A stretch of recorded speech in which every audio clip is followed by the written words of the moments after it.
Good afternoon, everybody, and welcome. I'm Dan Garodnick, Chair of the City Planning Commission and Director of the Department of City Planning. Welcome to today's review session of the City Planning Commission. We are joined today by Vice Chair Knuckles, Commissioner Benjamin, Commissioner Kermani, Marin, Osorio, and Rampersad, and Knuckles. Yeah, I said Knuckles. Knuckles twice. Vice Chair Knuckles is here. We'll shout him out twice. So nice, we shout him out twice. I hope everybody's recovered and refreshed after our marathon hearing on City of Yes for Housing Opportunity earlier this month. I'd like to take a moment to again express my thanks to the over 200 New Yorkers who turned out for our public hearing on this important initiative. We heard lots of thoughtful testimony that will help guide our ongoing discussions ahead of our expected vote in September.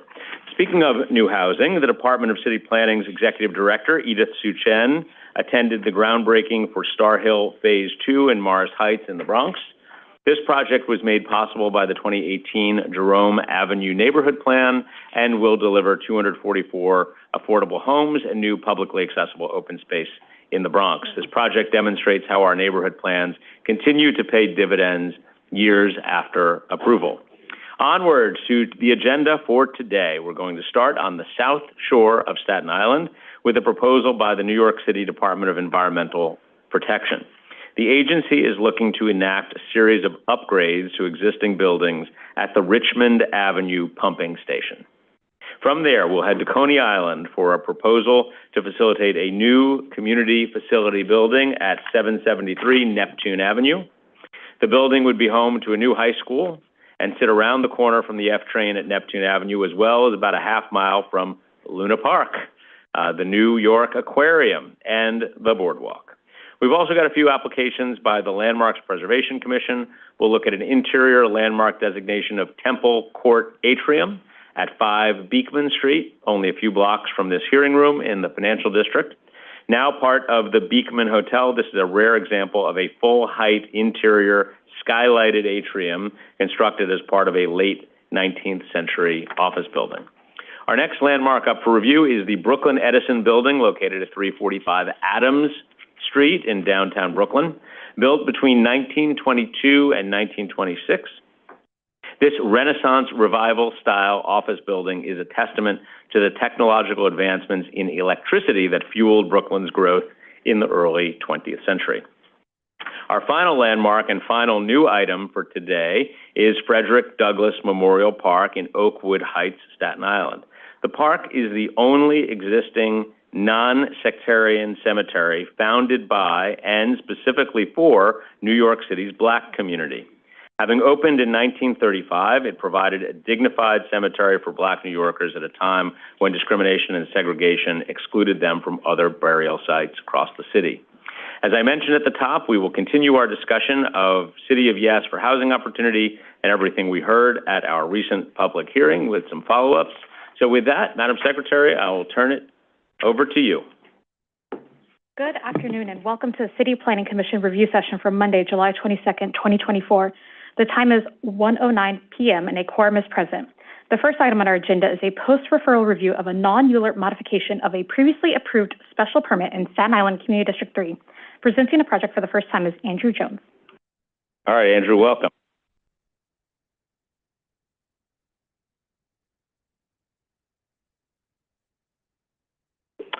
Good afternoon, Commissioners. My name is Andrew Jones, and I'm here to present an application to upgrade the Richmond Avenue Pumping Station, a two-building sewage complex located in the Eltingville neighborhood of Staten Island Community District 3 that serves an approximately 5,200-acre drainage area.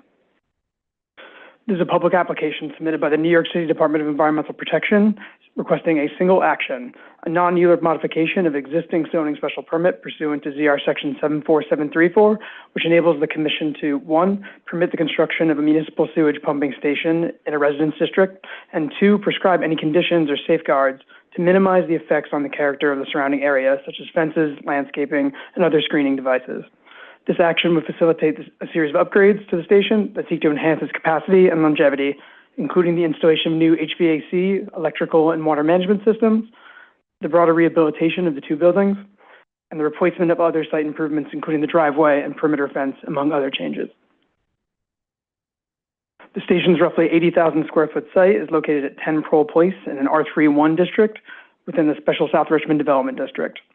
The site is located at the intersection of Richmond Avenue and Highland Boulevard, two major east-west and north-south thoroughfares, and is approximately 600 feet upland from the lower New York Bay. The site's currently improved with a 3,400 square foot pump building, a 4,600 square foot detached service building, an outdoor fuel storage tank, a stormwater management system, and various paved areas. The pumping station portion of the site is entirely enclosed by fencing, which separates it from the MTA bus turnaround located on the western half of the site. The pumping station is accessed by a single gated curb cut on Prohl Place that leads to a driveway that runs between the two buildings. The site has 69 trees representing 107 tree credits. The station was constructed following a series of 1988 CPC approvals, the first of which was for the zoning special permit pursuant to ZR Section 74734, and a pair of South Richmond District authorizations pursuant to ZR Sections 10764 and 10765, which permitted the applicant to remove 45 trees and modify existing topography by no more than 2 feet. The CPC also approved a concurrent application that involved the site selection action and an amendment to the city map, which relocated a portion of Prohl Place approximately 114 feet to the southeast and delineated a 60-foot wide sewer right-of-way from Highland Boulevard to the site of the pumping station. Together, these approvals facilitate the development of the pumping station complex that I described in the previous slide.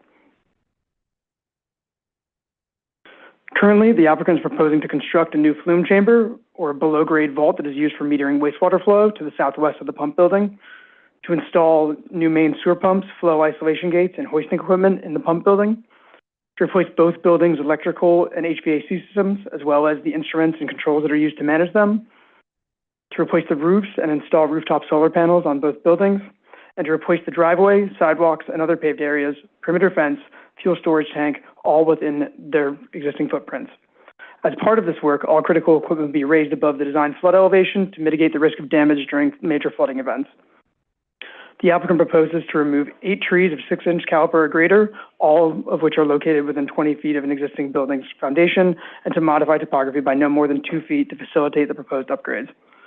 Proposed modifications to natural features are compliant with provisions of ZR Section 107.312, which regulate plan review sites in the South Richmond District, and thus do not require any discretionary or ministerial actions.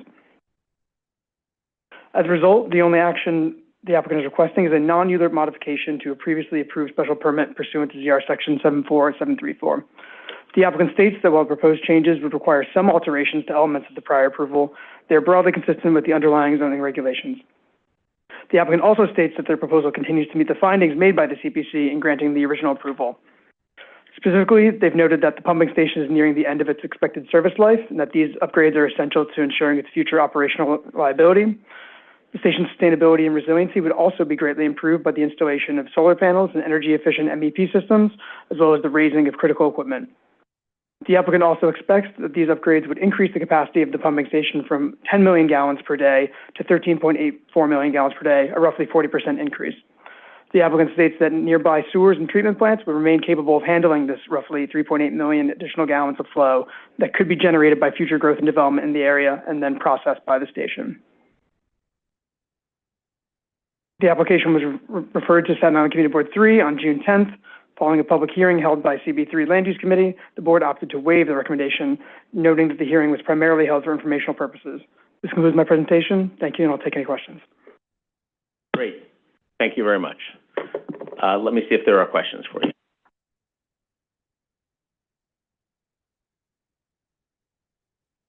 All right, so it looks like there are no questions for you, and so for the purposes of today, I'm going to seek assent by a voice vote here to send an approval letter to the Buildings Department, and that's the next move on this one, okay? All right, I seek an assent by voice vote to send an approval letter to DOB. All those in favor, please say aye. Aye. Opposed, nay. Okay, thank you. I forgot to note that we are joined on Zoom, but that was a good reminder, by Commissioners Gold and Dweck, and in the room now by Commissioners Crowell and Goodrich. So welcome to all of you. Thank you, and Madam Secretary, let's move on to the next item on our agenda. The second item on our agenda is a post-referral review of a CPC certification in Brooklyn Community District 13. Our presenter is Hanif Yazdi.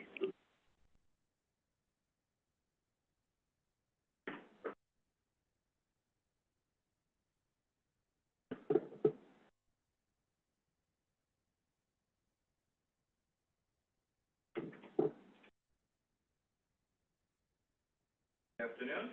I'm here to present the button at the bottom of the microphone, the base of the microphone. This one, okay, got it. All right, thank you.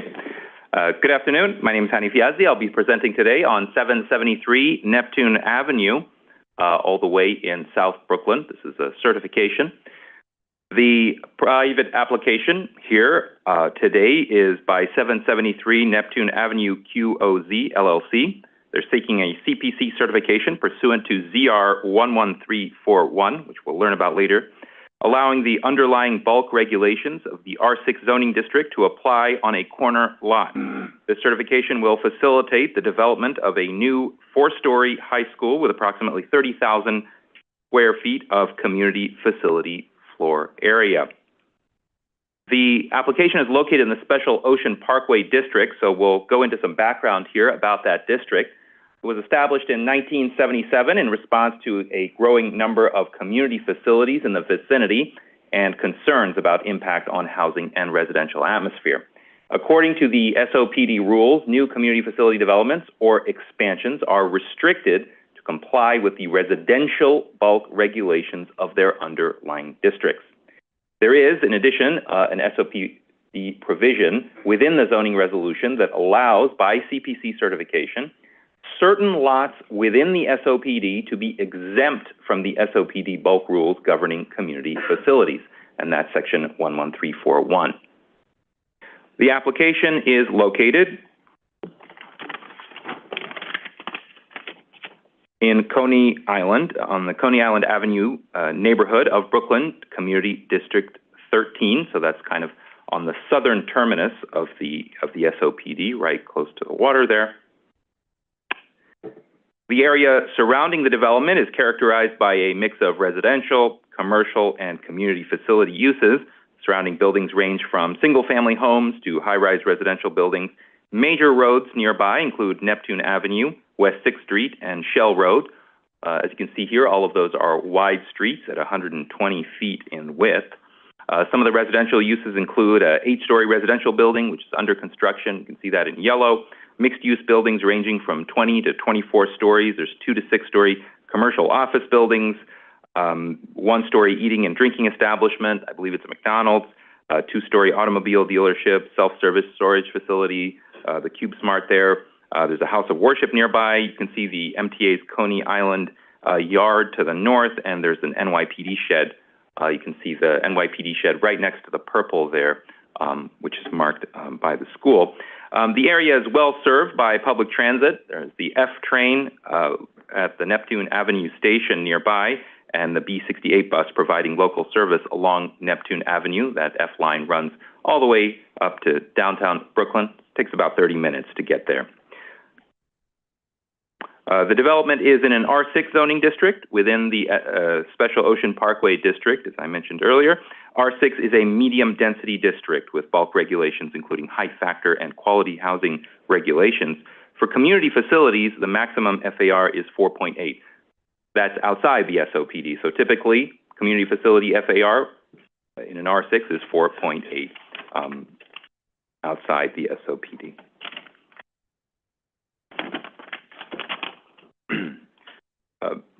One last point, the development site is currently a vacant lot, approximately 17,000 square feet in area, located at the northwest corner, as I mentioned, of West 6th Street and Neptune Avenue. And again, you can see those wide streets at 120 feet each. So just want to reiterate again, 11341, let's go through the provisions here so we're all clear. So within the Special Ocean Parkway District, the Planning Commission may allow by certification community facility developments or enlarges or changes of use containing community facility uses to exceed bulk regulations of section 11311 when located on corner lots, one lot line of which is the street line of a wide street, provided that the community facility building will comply with the bulk regulations of Article 2, Chapter 4, and the scale of the proposed community facility building is appropriate to the scale of the surrounding development. The Commission may prescribe appropriate conditions and safeguards to minimize adverse effects on the character of the surrounding area. So that's 11341. So let's take a look at the development site and project area here. This is a view of the site facing northeast from Shell Road. And this is that residential building facing east from Shell Road. Here we have the southeastern portion from Shell Road. You can see here that corner.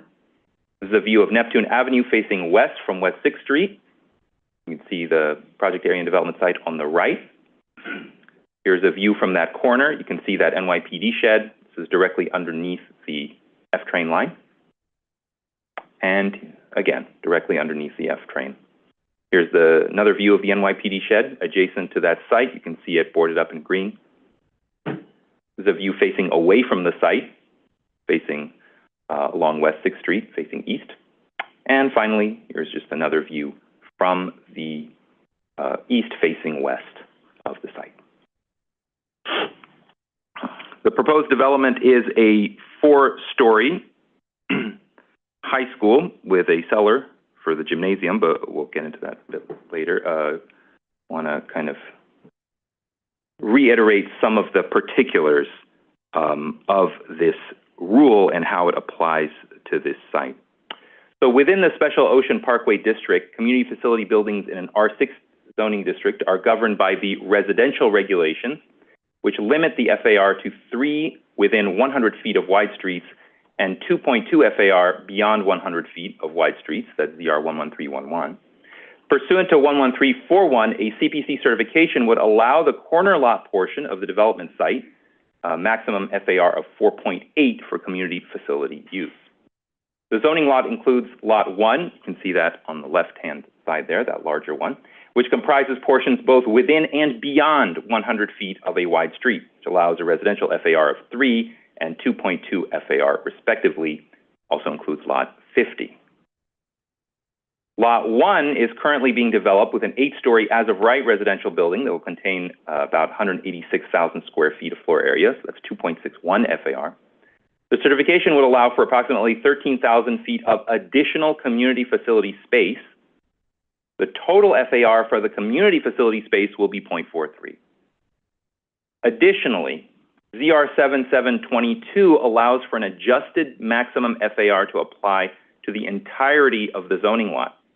Therefore, the total development on the zoning lot would include 217,000 approximately square feet of floor area, so that's 3.04 FAR. So you can see the residential building 2.61, the community facility 0.43, maximum 3.04. The development is a 4-story high school with a cellar for the gymnasium. It's designed to withstand hydrostatic loads, flooding. It's dry, flood-proofed. The building will include approximately 30,000 square feet of community facility floor area, as I mentioned, necessary to meet the needs of a modern high school. The building will comply with the R6 zoning district and the Special Ocean Parkway District regulations. The building will have a 60-foot front wall height before setting back 15 feet from Neptune Avenue and West 6th Street, rising to a maximum height of 58 feet. The design includes 1 loading berth for a school drop-off zone, complying with ZR 11322B. The surrounding area includes a variety of building types and uses, from residential high-rises to community office buildings and community facilities. You can see kind of the heights in the surrounding area. You'll have an 80-foot building, 175-foot building, 88 on the self-storage facility, right next to a 112-foot high residential building directly to the north. At the June 26, 2024 General Board meeting of Community Board 13, motion was made to support the 773 Neptune Avenue project certification, with the recommendation to increase the number of parking spaces to 50% of the number of staff members. Vote was 39 in favor, 2 opposed, and 2 abstentions. To round things out, the applicant has submitted a statement of findings indicating that pursuant to ZR 11341, the portion of the community facility building subject to the certification is the corner lot portion of the development site, which is located at the corner of West 6th Street and Neptune Avenue, both of which are wide streets. The portion of the community facility building subject to the certification would comply with Article 2, Chapter 4, that's for bulk regulations of community facilities in residential districts, of the zoning resolution, and the remainder of the project would comply with Article 2, Chapter 3, made applicable by ZR 11311. The project being 4 stories tall, it would comply with the surrounding area heights. And with that, I welcome your questions. Great, thank you very much. Let me just make sure that I'm clear on a couple of points. So in this Special Ocean Parkway District, we have a limitation on the size of community facilities, correct? That's correct. And the commission can authorize a community facility that's larger than the residential FAR under a couple of conditions. So far, doing okay. Okay. And those conditions are if the community facility building will comply with the bulk regulations for community facilities in residential districts. In this case, the FAR for community facilities is 4.8. Is that correct? That's right. And this community facility is 0.43? That's right. Okay. And if you take the adjusted maximum FAR, when you take the proposed school with the building that is already being developed, the maximum, adjusted maximum FAR is 3.04. Is that right? That's right. And that's 3.04 for the residential? It's for the whole site altogether. So there's a complex calculation. It's like I can look at the calculation, but the mechanics of it are a bit in the weeds, but basically you can adjust the FAR for each portion, the portions that are along the wide street, not along the wide street, and you can have one adjusted maximum FAR across the entirety of the area. And in this case, that would be 3.04. And so that would encompass the residential and the community facility portion. So 2.61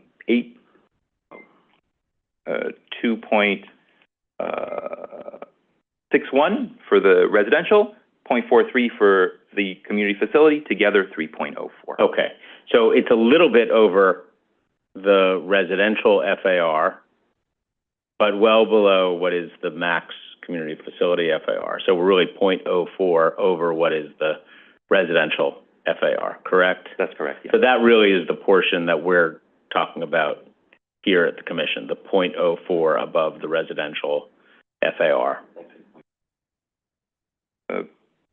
Well, I just want to get clarification on that, because it's 0.43 for lot 50, but the adjusted maximum FAR is for the two sites together, which puts it at 3.04. So the question is, are we talking about 0.04 or are we talking about 0.43?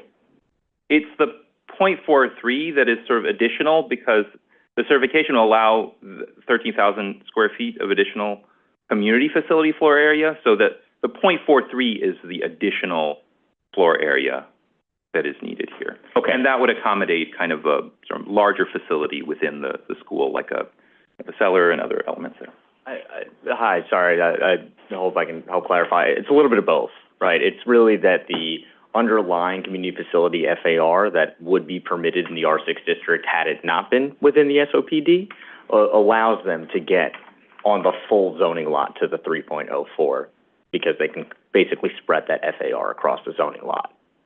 Okay, got it. So in that case, it's like 0.04. In the other case, it's 0.43. Okay, either way, the other piece of this puzzle is the scale of the proposed building appropriate to the scale of the surrounding development. And, well, I guess we can all make our own determinations on that one. Let me go to Commissioner Benjamin and Vice Chair Knuckles. Okay, just a quick question. This is going to be a charter school, right? Yeah, that's correct, yes. And is there a particular charter school entity that will be leasing or owning this facility? Or No. will the the Department of Education be owning it and leasing it to the charter school? Unfortunately, I don't know that. Yeah, I'm not sure who is operating the charter school, but It's my understanding that it is going to be a public charter school, so the DOD will be incorporated there. And my understanding that it would be designed for Coney Island Academy. So the details of the mechanism, I would need to check with the applicant as well. If we could find out more as this process. Sure. And then secondly, what will the capacity of this high school be, and will it only take students from the Coney Island area, or do we know what the intake process will be? There has been some concern that a number of the charter schools only take high school students who have gone through their lower schools. So I'm just curious how this school will recruit students and what its capacity will be. I don't expect you to have the answers, but if you could keep that in mind and reach out to the applicant for sure and have them send us some details about the kind of the programming and the nature of kind of the recruitment and things like that related to the school, yes. Okay, and last but not least, the community board, I believe, recommended parking for teachers. Is that something that can be incorporated? It's possible, but it's not required for this site. Yeah. They're not required to provide that parking. In in public schools, DOT generally has a street parking, and it limits it to teachers and other educational staff by placards. Is that contemplated here? I didn't see it in the environmental review. Well, there's no environmental review for this site because of the certification. But I didn't read anything about, and I didn't see anything from the applicant related to parking placards or anything of that nature. Well, the applicant wouldn't do it. If you could ask them if they will be asking DOT to limit the parking to placards from, usually it's 9 to 3. And if so, where they anticipate doing that. I'm done. Thank you, Commissioner. Vice Chair Knuckles. Thank you. You know, when I looked at this, it struck me, the rendering, it just struck me that this is a small building for a school. And I know it's a charter school, and it's 30,000 square feet, I believe, is the, so what drove that, that number? Is it the envisioned program of the school or the constraints of the site? How did they get to the 30,000 square feet? Because I would, if this were a public school, I couldn't imagine a new public school being this size, as opposed. So is it because it's a charter school and the expectation is that there will be fewer students and a lesser demand? How did they get to the 30,000 square feet? I'm not sure how they arrived at 30,000. I know that they argued part of why they're bringing this forward is that the previous number is even smaller. So they said that, you know, if 30,000 feels small, then 30,000 minus 1370 just felt. So in their materials, they argued that this size, the 0.43 FAR, was what they needed at minimum to meet the needs of a modern sort of high school, with that gymnasium in the basement and some other facilities in the building. But I'm not sure how they. I'm not sure about the typical size of a charter school, and I don't really know how they, the applicant, arrived at kind of the decision to have a 13,000 square foot of additional kind of need there for a total of 30,000. Yes. But I can circle up with them and see kind of what the mechanics of their decision making was. Yeah, I'd like to know. It's a handsome building, but this looks small for a school. Yeah. Thank you, Mr. Vice Chairman. Commissioner Osorio. Thank you, Chair. Thanks for the presentation. I have a quick question. So as you noted, the site is required per Appendix G of the building code to dry-proof the cellar. And we got some information, mostly around the elevation above BFE that is proposed, but I didn't get a sense of how exactly they will dry-proof the cellar. I'm wondering if you can expand a little bit on that now or later. And then by the same token, like given, and also the spirit of the question is because the entirety of the lot is within the 100-year floodplain, the preliminary. And so I also want to know, how will water be pumped out? Like, how will it work? If in a scenario where this floods, how would that work? And also what would be the evacuation sort of like procedures in here? I know that there's no environmental review impact because this is just what it is. But since the application will have to comply with Appendix G, I want to understand, how will we get there? It's something I can talk to the applicant about. The mechanics of how the pumping and the evacuation would work on this site were not included, and it's not something that the applicant spoke to, other than to say that they were committed to preparing the building to withstand those hydrostatic loads in the cellar to dry flood-proof the building, and then the rest of the building would be sort of above the flood elevation. But if you can ask, I would like to see that. I mean, we're citing a sensitive community facility and a place that will flood. So thank you. I appreciate that. Questions? Are we on the clock for this?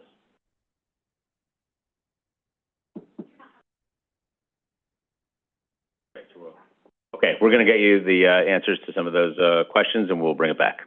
Okay, thank you. All right, let's move on to the next. Thank you very much for the presentation.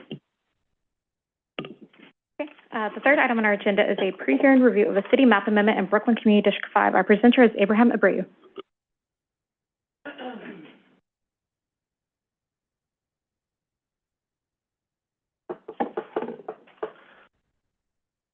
Hello. Hello. And yes, the light is on. Great. All right, so yes, my name is Abraham Abreu. I'm the city map team leader. No worries. At Technical Review here, and this is Alafia street mapping. So this is a private application by Vital BDC LLC. They are seeking a city map amendment to establish 3 new streets as part of the Alafia development in East New York, Community District 5, and Brooklyn. So essentially, this proposed city map amendment would facilitate the mapping of 3 new public streets, and this is in support of a mixed-use development with between 2,400 and 2,623 new affordable housing units, as well as commercial community facility and light manufacturing space. This was part of an Empire State Development General Project Plan approved in September 2021, and this project was brought before this commission and certified on April 1st, 2024. So just briefly to kind of reorient us geographically, this purple star is where this is in the borough of Brooklyn. And zooming in a little bit farther, we can see, hopefully it shows it better on your screens, but the yellow dotted line, which is the Alafia development, and you can see some of the nearby landmarks, such as the Gateway Center Mall, Spring Creek Inlet Park, and the Flatlands Fairfield IBZ in the immediate vicinity. So this is the site plan for the project, the development that will be facilitated by these 3 proposed new streets. Approximately 2,600 affordable housing units from 30 to 80% AMI in blue. Just shy of 144,000 square feet of commercial uses in yellow. 55,384 square feet of community facilities in that salmon color.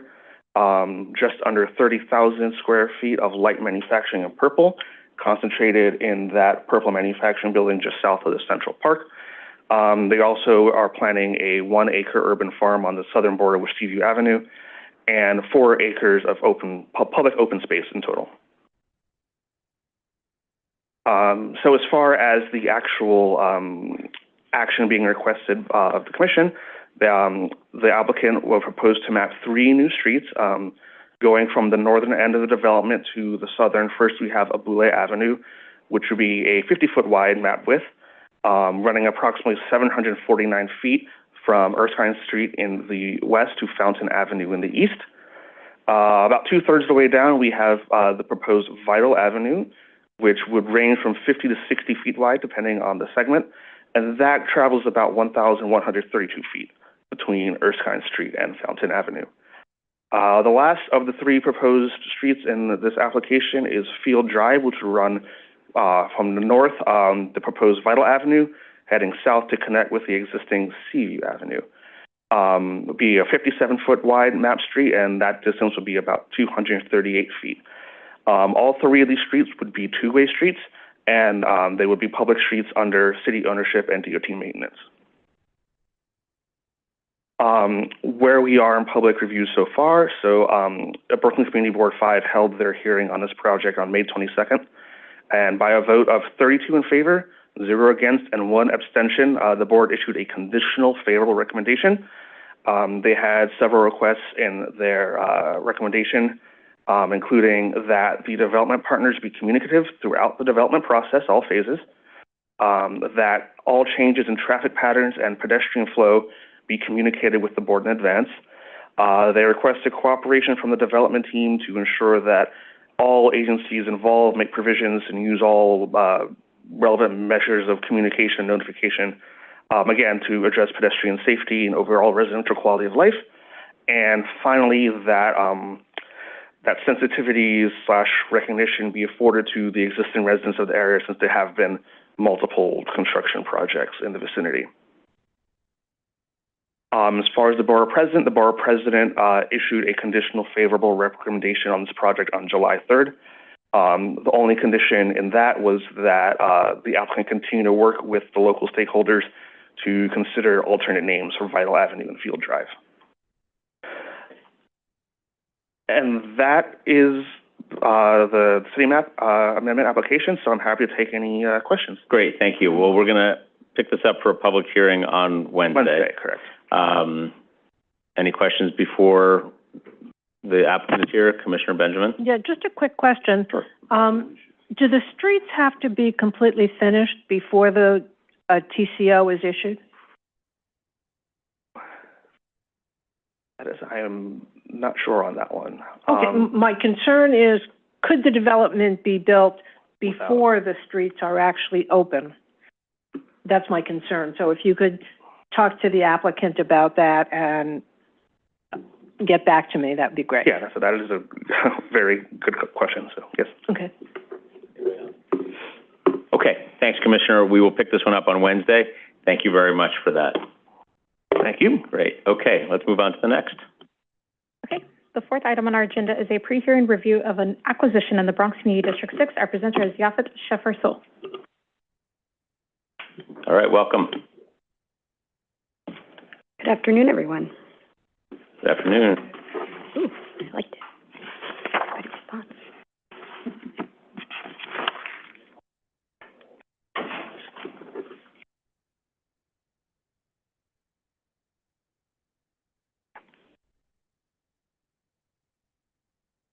Okay. As mentioned, my name is Yafi Schaefer-Sull, and I am going to bring up the project, the Garden of Youth Community Garden Project, for you today. That will be coming before the commission on Wednesday.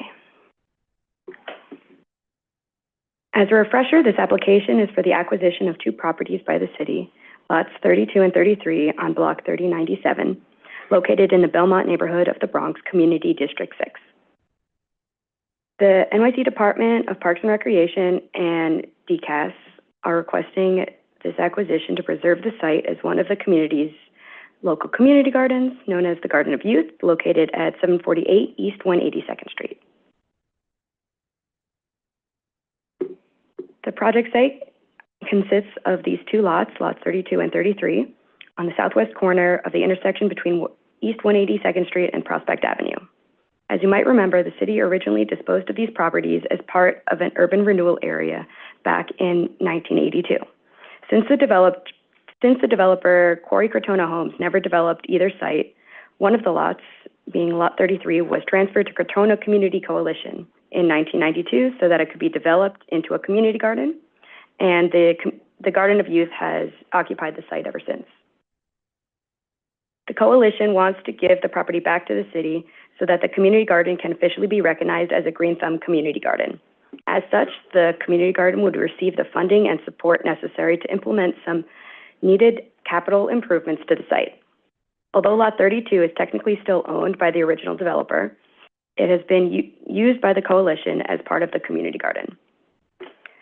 The tax lien trust has purchased a lien against this lot and will be coming to a foreclosure auction.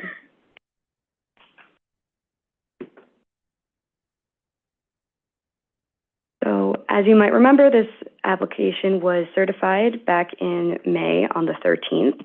Community Board 3 held a public hearing and vote on June 12th, voted in favor, unanimously in favor of this project, and the borough president held a public hearing on July 9th, also voting in favor.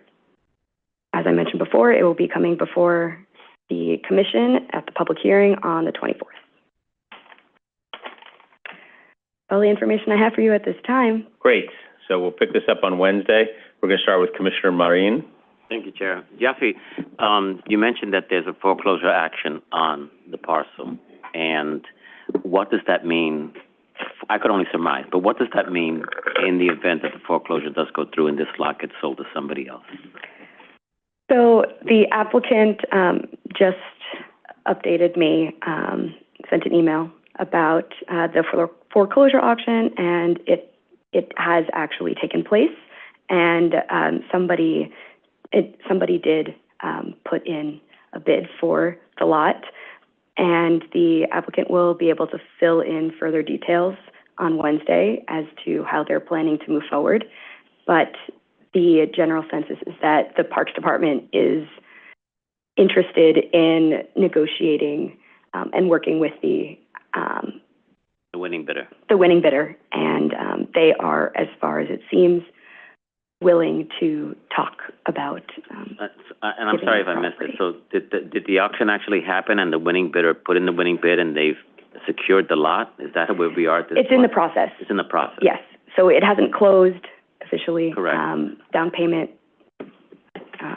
has happened, but it seems as though they will be working with a potential bidder on this project, on this site, and they intend to work with the bidder to. But it is possible that it may out. not become a park if, in fact, this owner does not want to negotiate, right? So I just want to be cognizant of all the realities that may happen as a result of this. Correct. Thank you. Thank you. Commissioner, Vice Chair Knuckles.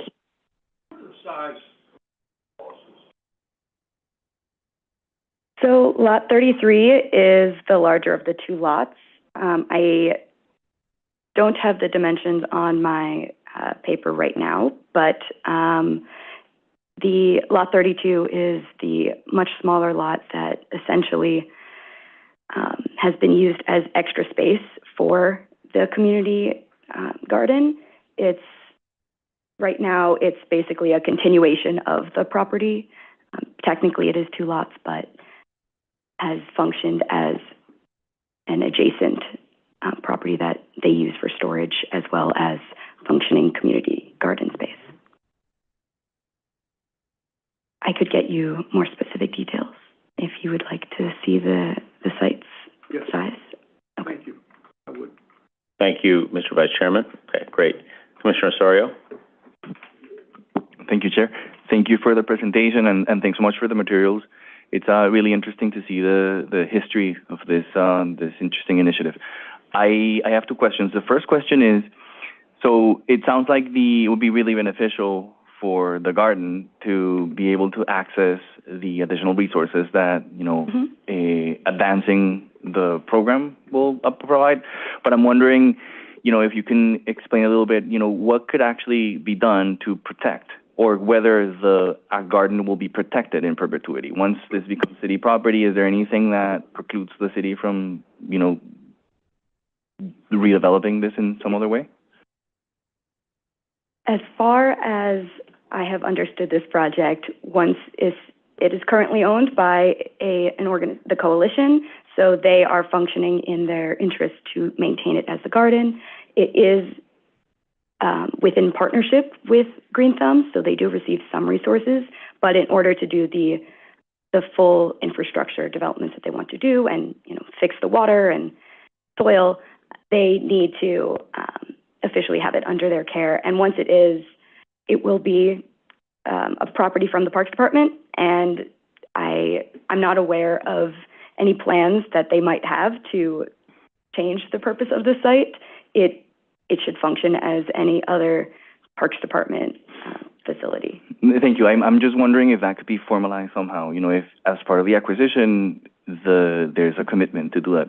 That's one question. The second question is more of a question for the department.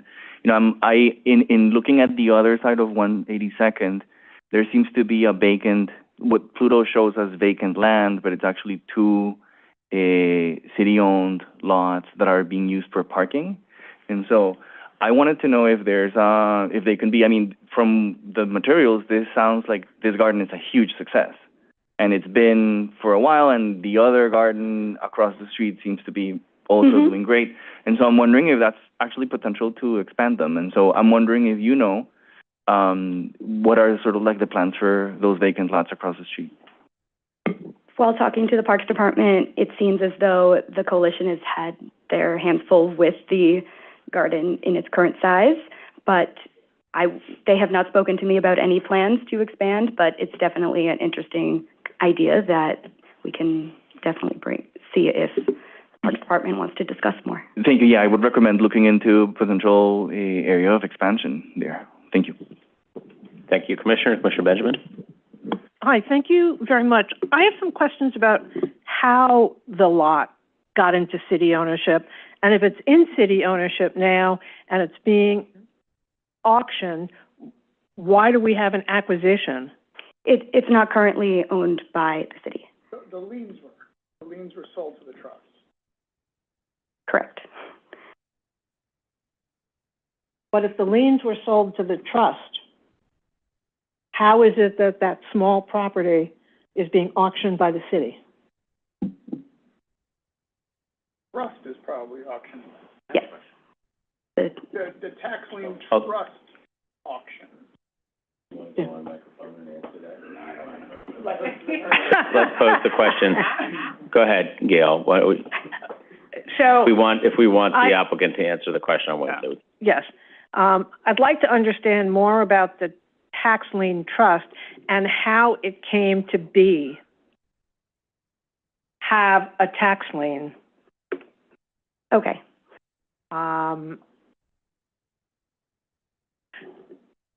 Also, because I have some concerns about the city, generally in the Green Thumb program, these were all city-owned properties to start with. They were leased under the Green Thumb program to different community groups and individuals to allow them to have a community garden. So I'm curious how the taxes on this lot built up enough to have a tax lien sale for something that had originally been in the program and probably was part of the sales under the restoration, purchasing many of the Green Thumb gardens.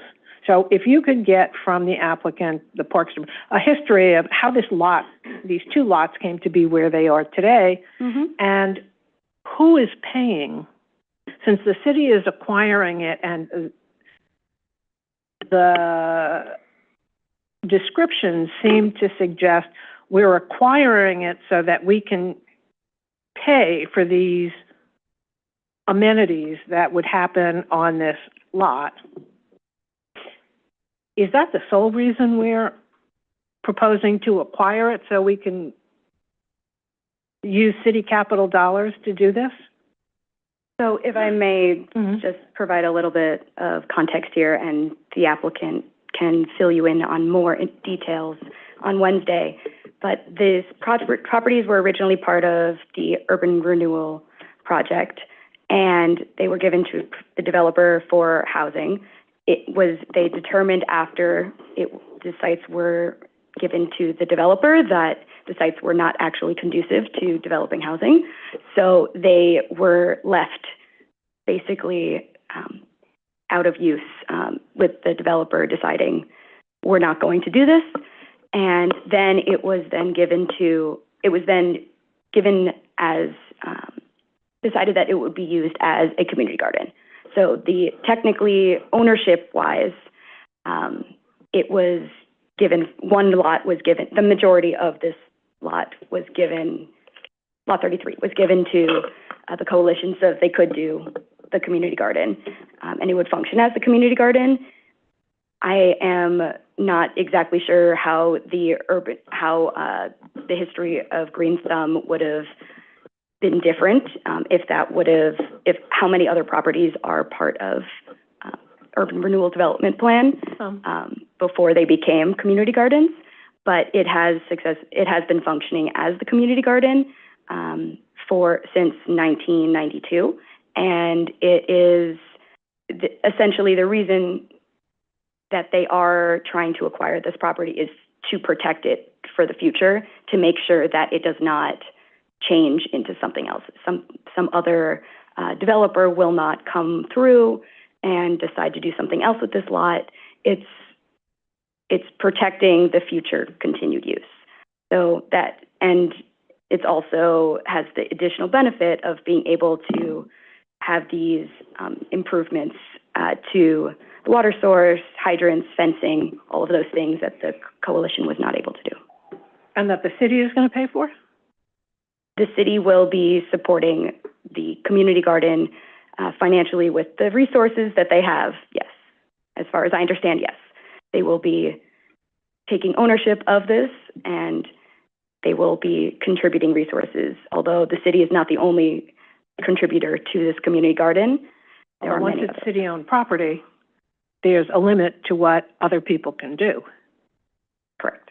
And the other thing that concerned me is, I don't know what was on this site before, I don't know if they know, but in many of the community gardens, the soil was a problem, and so part of the Green Thumb leases were that they could not grow food. I note in this one that they're growing food and they're distributing it, and that one of the things they want to do is soil remediation, which concerns me. So soil remediation in this context, I understand that the term has a much more intense meaning within our world. This is more of a soil refresh, yes. And it is above ground beds. It is to continue, they have successfully been growing and doing distributing food for the past 30 years. So it wouldn't be changing the use of the site and what they are able to produce necessarily. These are just some improvements that would help upgrade the resources that they have on the site itself and make sure that they can do more efficient watering and clean it up. And lastly, if we wanted to give them more protection, why would we not change the urban renewal plan and X this out as so the urban renewal site? Plan was many, many decades ago. It expired. It is no longer in play. That I included that just to give a context of what was on the site before. It was never developed with the urban renewal plan, so it really didn't have any consequences of housing development on the site. Okay, I'm still unclear about how that lot came into a tax lien program, and we'll really need some additional information on who stopped paying, how they stopped paying. So the developer purchased both lots, or had both lots from the urban renewal plan. And it then only gave over the main property to the coalition to start using as the community garden. When you say gave over, did they sell it, lease it, or otherwise cede it? How did that happen? Go ahead. Winston Von Engel here from the department. I would suggest their DCAS representatives, as well as Parks Department and staff from the Department of Finance, will be here on Wednesday. Yeah. Okay, to respond to many of your valid questions. Okay. Yep. Thank you. Thank you, Commissioner. Commissioner Crowell? Yeah, I have the same questions, and I will say that when I was an assistant corporation counsel, I was counsel to the trust 25 years ago. I think we need to just know the history. I think it's confusing a lot of things. Okay. It's not your issue. It's just helpful to get an understanding. it may be that the developer just was allowing the coalition to use it, or at some point there was a title transfer subject to the liens that were on it. I'm not sure, but the challenge would be those, technically, if it was owned by the coalition, it should have been moved to the exempt rolls, and it was never moved to the exempt rolls, it sounds like, or it was, and it had it. So I think it helps us to understand. Water and sewer, even Yes, the water and sewer even under could be the sold. Green Thumb That's program, correct. water and sewer is Yep. required to be paid. So that could be That could a absolutely be buildup of part of water it. sewer. So it will just be helpful. Thank you. Of course. And Department of Finance, DCAS, and Parks will be here on Wednesday to specifically speak to all of these questions. Okay, thank you very much. We'll pick this one up on Wednesday. Thank you. Okay, Sarah, who's next? The fifth item on our agenda is a pre-hearing review of a zoning map and zoning text amendments in Queens Community District 1. Our presenter is Colin Ryan, joining us remotely. Chair, I'm recused on this matter. Commissioner Rampersad is recused. Good afternoon, Commissioners. Good afternoon.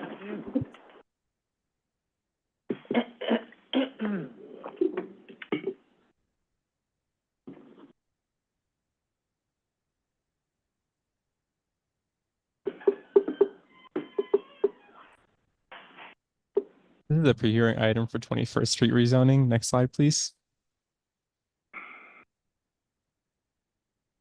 As a reminder, the applicant proposes 2 7- and 8-story mixed-use buildings at the intersection of 21st Street and 24th Avenue in Astoria, Queens.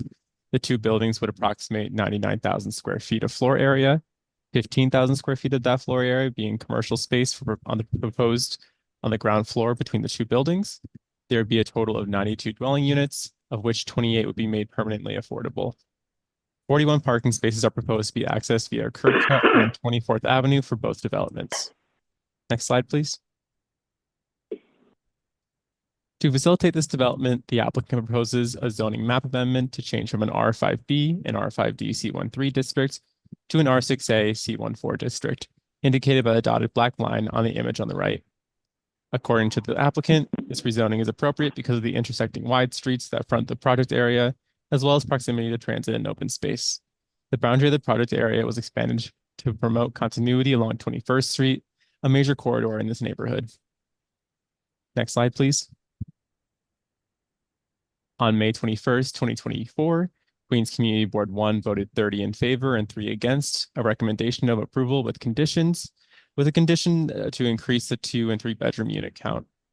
Next slide, please. And on June 20th, 2024, the Queensborough President's Office held a hearing for this application and submitted a recommendation and approval with conditions on hiring goals. This should be reported both to the Borough President's and Council Member's Office. And that concludes our presentation. Thank you very much. Okay, thanks, Colin. We're going to pick this one up on Wednesday. Thank you. Thank you.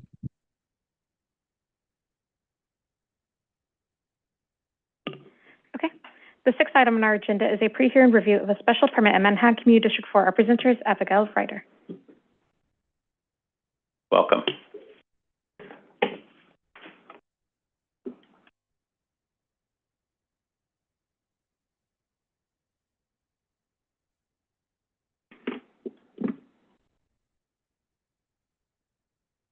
All right, good afternoon.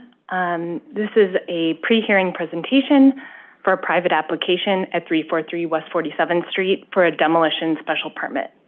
The applicant, Midtown West 47th Street LLC, is requesting a special permit pursuant to zoning resolution section 96108 to demolish and replace more than 20% of residential floor area in a building in the preservation area of the special Clinton district. Approval of the action would legalize the partial demolition of the building, approximately 1,243 square feet of residential floor area in a 4-story residential building with 4 dwelling units. The proposed development would include a restoration of the 1st and 4th floor units and a horizontal and vertical enlargement of the building to a total of 7 stories with 7 dwelling units. The larger building would result in an increase from approximately 4,900 square feet or 1.98 FAR to 10,300 square feet or 4.09 FAR. The proposed development is otherwise as of right pursuant to the relevant Special Clinton District Preservation Area bulk regulations. The development site is located in Hell's Kitchen, Manhattan Community District 4. The application was certified on May 13th, 2024.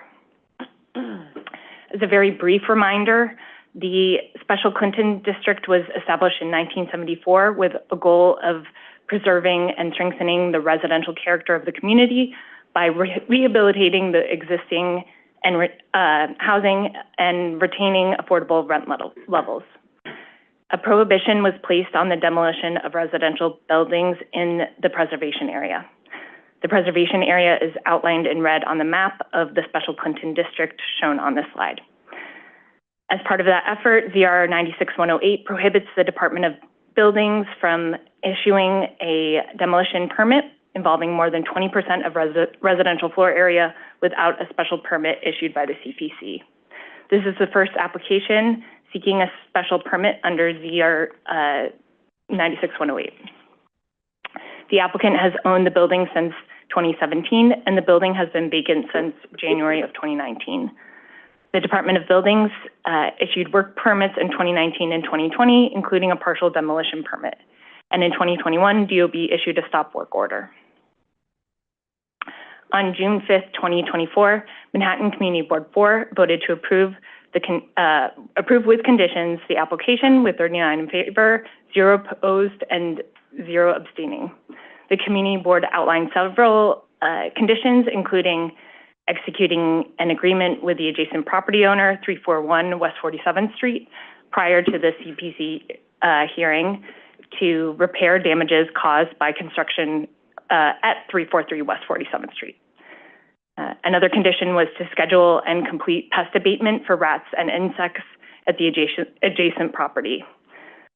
They also requested to provide protection from construction for pedestrians and neighboring properties, including the residential building on one side and Ramona Ponte Park on the other side.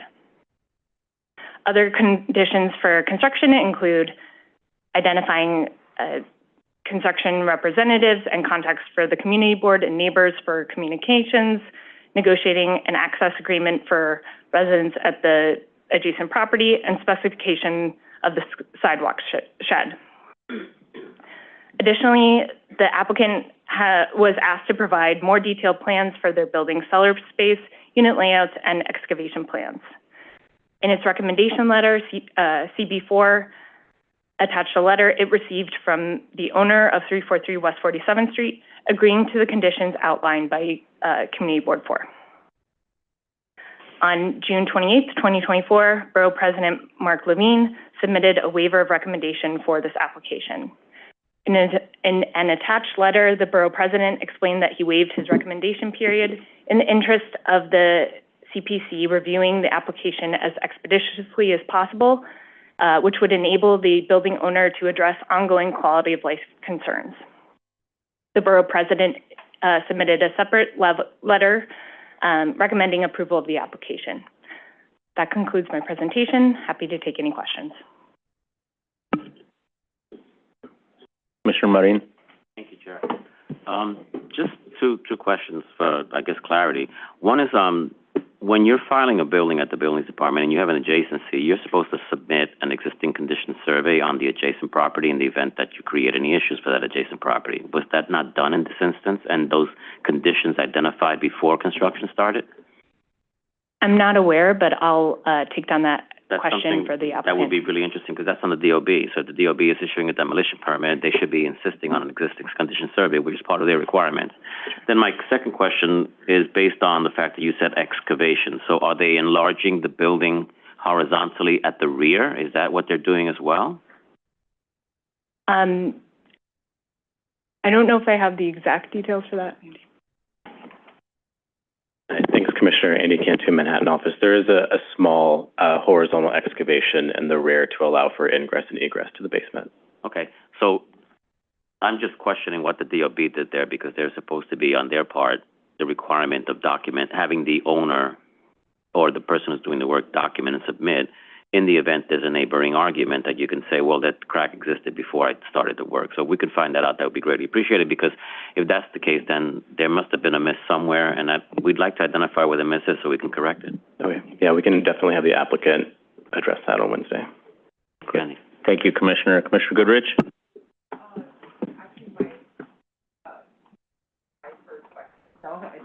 Thank you. Thank you. Commissioner Gold on Zoom? Hey, so just a quick question to clarify the understanding. So the way I guess, read and understand and hear what you're saying, they demoed whatever it is, over 20% of the residential with the intent of replacing it with residential, right? Am I understanding that correctly? So in other words, we're going from a smaller residential to a larger residential building, but they still need the permit to demo this? Correct. Got it. Okay, thank you. Thank you, Commissioner. Commissioner Benjamin? Sorry.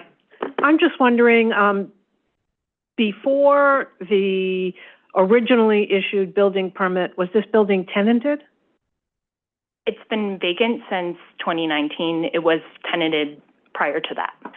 And did those tenancies end because the owner was taking over the whole building, or how did those, in this neighborhood, it's possible that those tenancies were rent regulated? Yeah, as you may remember, this special permit, one of the findings relates to a certificate of no harassment. So the history submitted by the applicant, sort of separate from the certificate of no harassment, just which I think is your question actually, is I can get more specifics on those details. I'm not recalling exactly the timeline off the top of my head, but I believe it was that those leases ended and folks had moved out at the end of their leases. Not that they were evicted, if that makes sense. Right. I'm not saying they were evicted, but I was just wondering what the circumstances were and whether the certificate is back from 2019. It's a current certificate issued in May of 2023. Okay. If you could get that information, but more information we can ask the applicant for. Yeah. Thank you, Commissioner. Okay, great. Thank you for that. We will see this for a public hearing on Wednesday. Thank you.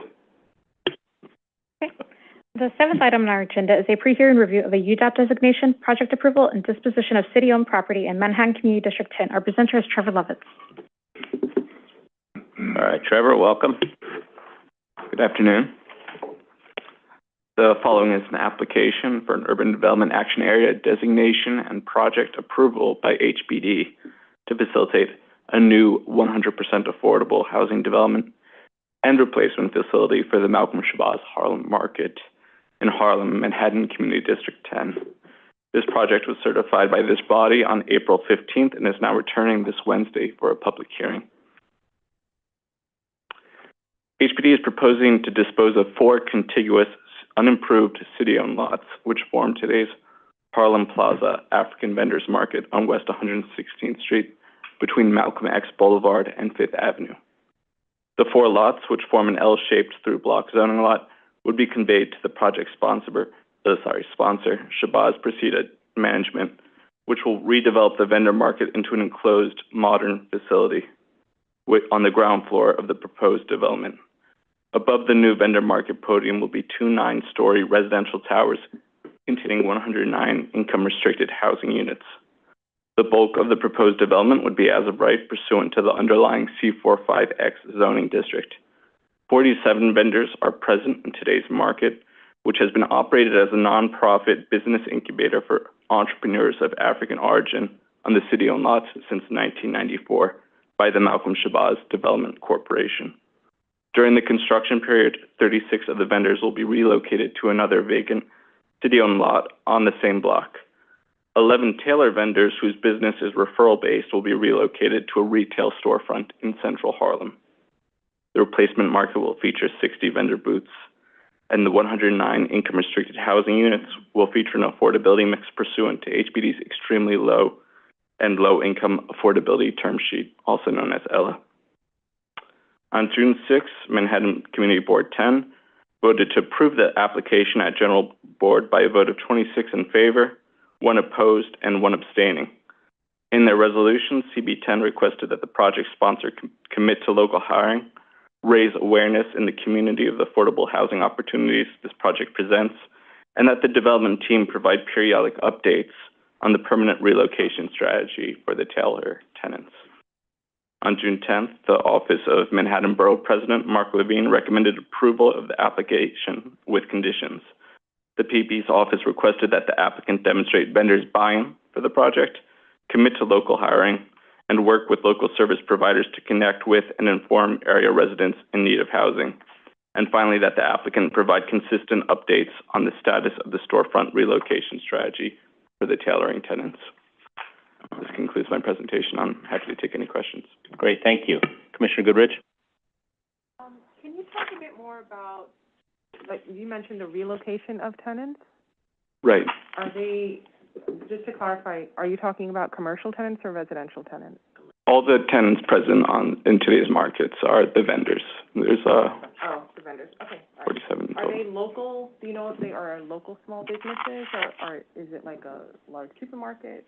Oh, they're all small businesses. I mean, they pay about $10 to $20 a day in rent, and they're primarily of African origin. And the impetus for the initial market was that these were street vendors in Harlem that were dispossessed in the Giuliani administration due to a crackdown on unlicensed street vending at that time, and the Malcolm Shabazz Development Corporation relocated them to today's market. Okay, so they already have another location where they can set up shop. Right, it's another vacant lot that's owned by HPD on the same block. However, not all of the vendors that are currently operating at the Malcolm Shabazz Market will be relocated to that lot. The tailoring tenants will be relocated to a retail storefront because their business doesn't rely on walk-ins the way that the vendors engaged in apparel and jewelry sales. I know some other folks have questions. I'll end it here. Thank you.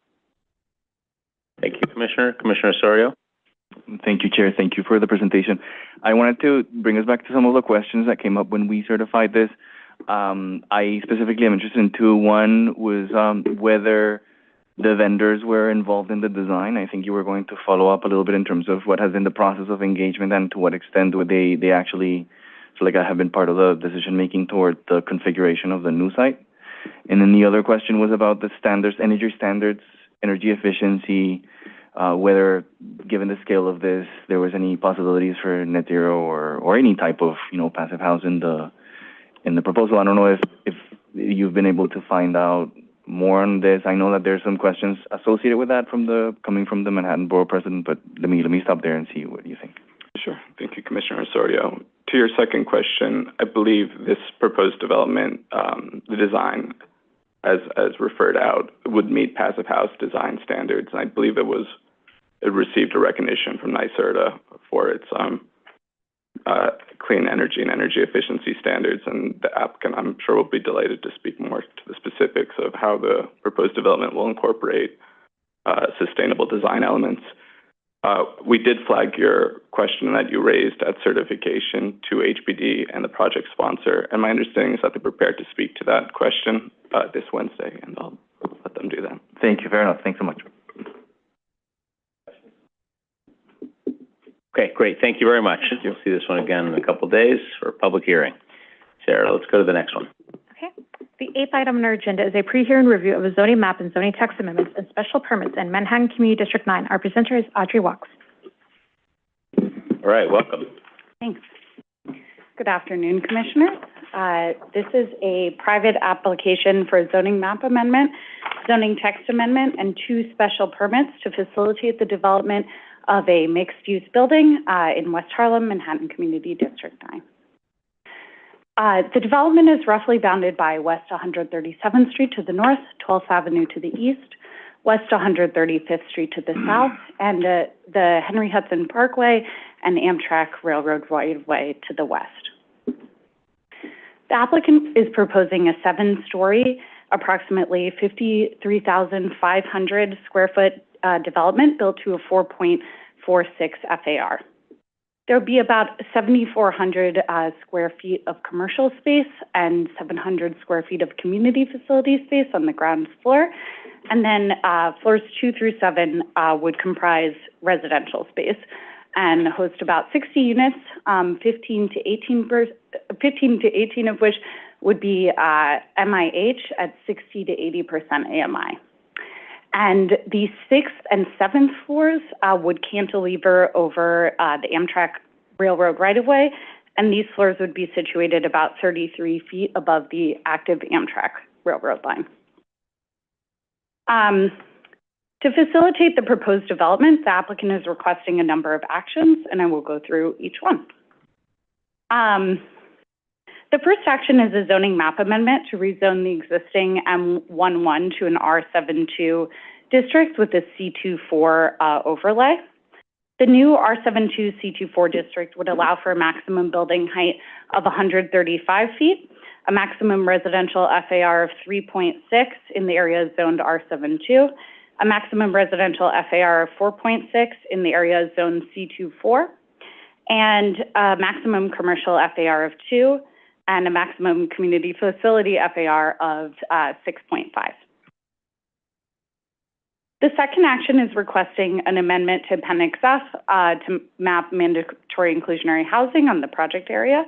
The applicant is opting to pursue MIH options 1 and 2.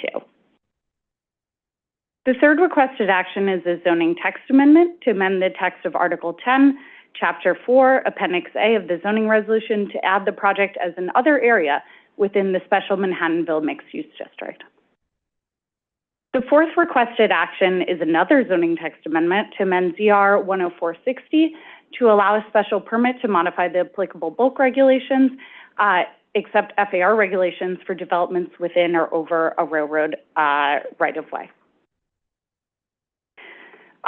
The fifth requested action is a special permit under ZR 74681 to allow development within and over a railroad right-of-way to facilitate the proposed cantilever over the railroad right-of-way. Amtrak, the owner of the easement over the railroad right-of-way, has provided letters of awareness of ZR 74681 special permit, but they have indicated that no development may occur over the right-of-way until the applicant acquires the necessary real estate rights from Amtrak.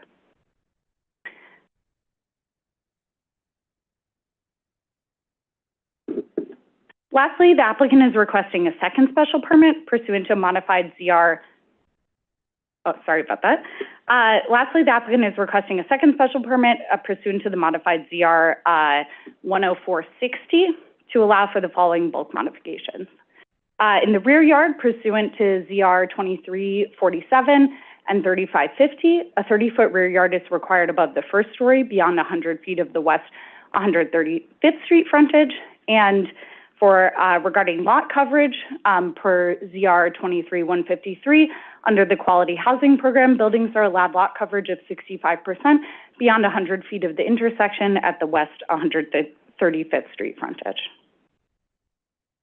Last month, Manhattan Community Board 9 voted to disapprove the application with 26 in favor, 2 against, and 6 abstaining.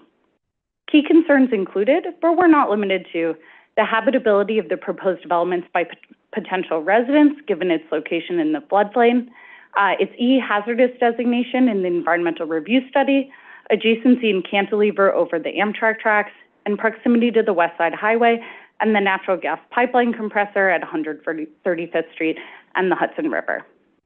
CB9 urged the applicant to market the building for commercial and manufacturing uses once repairs on a nearby sewer interceptor and a sinkhole are completed. This month, Borough President Mark Levine recommended approval of the application with conditions, and the conditions are as follows. To minimize the width of bulkheads to ensure a substantial view corridor of the Hudson River, incorporate a public park or amenity into the building design and work with both Riverside Park and Riverside Valley Community Garden on potential improvements or benefits, work with city agencies to improve flood mitigation strategies in the area, both in the short term with improved drainage and also partner with the city on long-term resiliency efforts. The fourth condition was to improve the surrounding environment for residents by installing adequate lighting, greenery, and pedestrian infrastructure, particularly going north on 12th Avenue and west 138th Street to get to the subway. The fifth was to continue to work with the appropriate city agencies to address infrastructure concerns, including sinkhole, area sidewalks, and drainage in conjunction with the timing of the project construction. The sixth was to work with DOT to address safety concerns of cars turning onto 12th Avenue from the Henry Hudson Parkway. And finally, to update Community Board 9 on progress with Amtrak feedback and approvals. In summary, the requested actions would enable a 7-story development with 60 residential units. Thank you so much, and I'm happy to take your questions. Commissioner Benjamin? Hi, I'm just curious about the infrastructure and the sinkhole. Is this do you know, or if you could get the Department of Environmental Protection or the city to talk about this sinkhole? I don't know whether it's a DEP sinkhole, a DOT sinkhole, or a DEC sinkhole. And if it's a recurring sinkhole, which many of them are, it indicates a basic structural issue that could be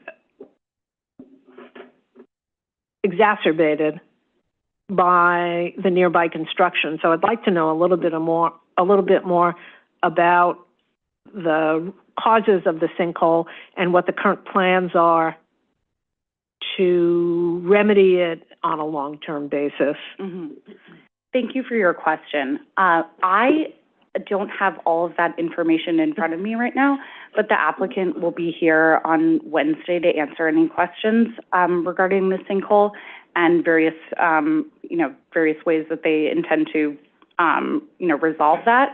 And they will be here on Wednesday to answer questions. Okay, you may want to check with DEP just to see if there's any capital money being spent to address the reasons behind the sinkhole.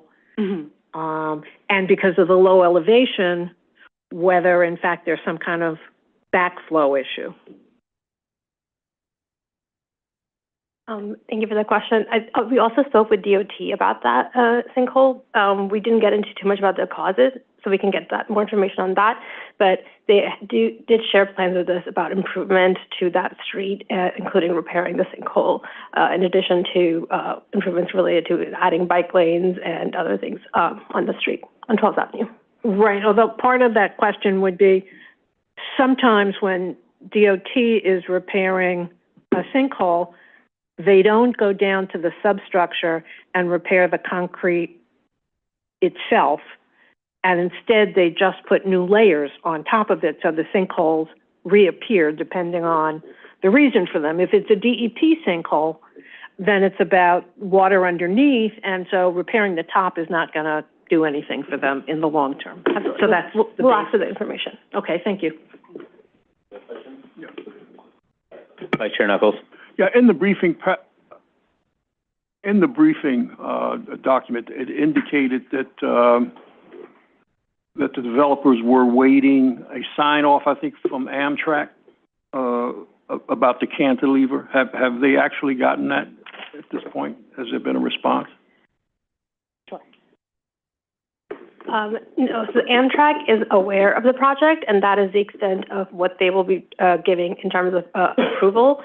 At this point, they don't review the project until it has gone fully through ULURP and approved, and then there's a separate agreement that Amtrak has to do with the applicant in regards to actually getting the rights to build this.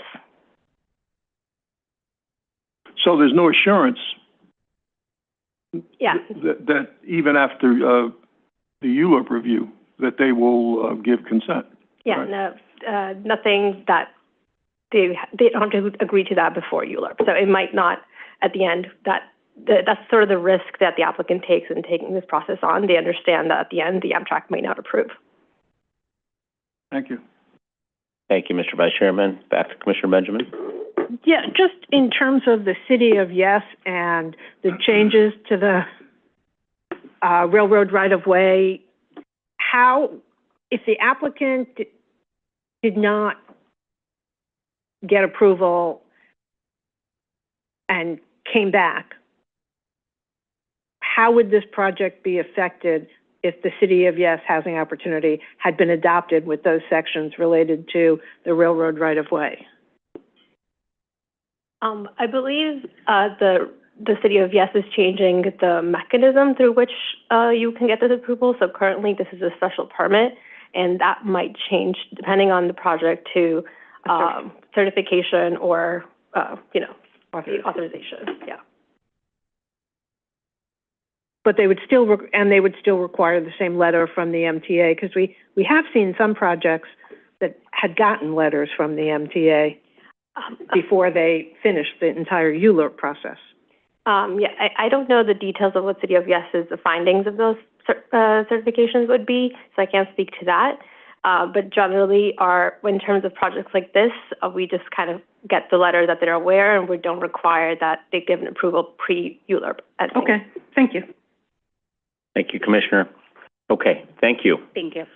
We'll see this one. I'm sorry, before you go, Commissioner Osorio. Thank you, Chair. Do really quick. The community board referenced a letter from the Riverside Parks Conservancy. I saw it in our materials. Do you have a copy of that? Is that something we can see? Absolutely. I will be in touch with them and make sure that makes it to you. Thank you. Thank you. Okay, back to you, Sarah. Okay, future votes. For consideration on Wednesday, July 24th is NYP Irving Medical Cancer Center, which was discussed as the previous review session on July 8th, and there was a memo in your materials. Also for Wednesday, staff have prepared reports for 3117 12th Street rezoning, 150 Mill Street rezoning, and 250 86th Street rezoning. Okay. Also for consideration are E-Perkament and E-Reading Avenue development, which are South Richmond authorizations and a CPC certification in Staten Island Community District 3, 26 East Loop Road in Staten Island Community District 2, and 4715 Iselin Avenue in the Bronx Community District 8, which are both SNAD authorization projects. These three projects had briefing materials in your weekend materials. Okay. Future votes for consideration on Wednesday, August 7th is Frederick Douglass Memorial Park, Brooklyn Edison Building, and Temple Court Atrium, which are landmark designation reports. Okay. Post-hearing follow-ups. Okay, for post-hearing follow-ups, we have MSK Pavilion, which had a public hearing at the June 26th public meeting. There was testimony and a memo in your materials on this item. Aska is here to present and available for questions. Hello again. On the vote. Okay. Question on the vote? Aska. Commissioner Osorio has a question on the votes.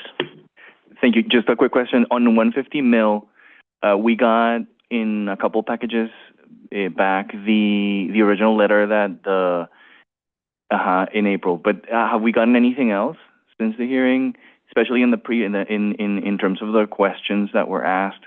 I saw in the report itself some references to our questions, but I'm wondering if we've gotten anything else since we got that letter. That group specifically, I do not believe so. We've received some online testimony, which I believe has been provided in. Yes, I saw that. But at the last time that we discussed this, I asked some specific questions about the comments that the South Brooklyn Development Corporation had done, and I'm wondering if we've gotten anything else since the April letter. I do not believe so, but we can confirm with the Thank you very much. Thank you so much. If there's another letter, we could provide it by tomorrow before the vote. Thank you. Appreciate it. Thank you. Okay, Aska.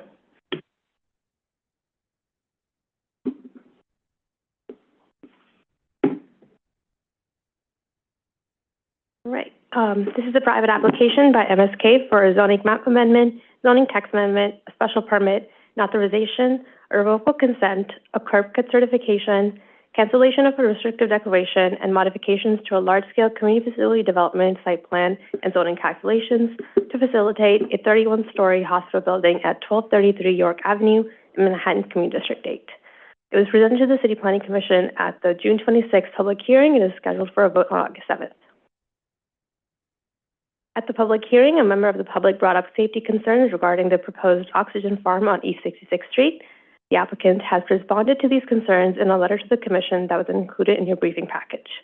The applicant has confirmed the oxygen farm conforms to the National Fire Protection Association Code 55, which covers the funded bundle for safer and more effective installation, storage, use, and handling of gases such as oxygen, bulk oxygen, and carbon dioxide systems. This approach is approved by FDNY and implemented in many healthcare facilities in the city. Some of the safety measures include a 3-foot separation of all equipment from surrounding walls, ventilation, 2-hour rated walls, floor and roof to separate it from the rest of the building, and a series of bollards to prevent vehicles from entering and damaging equipment. Further, bulk medical gas systems are heavily regulated by entities such as OSHA, NFPA, CMS, and state and local authorities. These entities work together to ensure that bulk gas systems at hospitals are safe, reliable, and compliant with all relevant guidelines.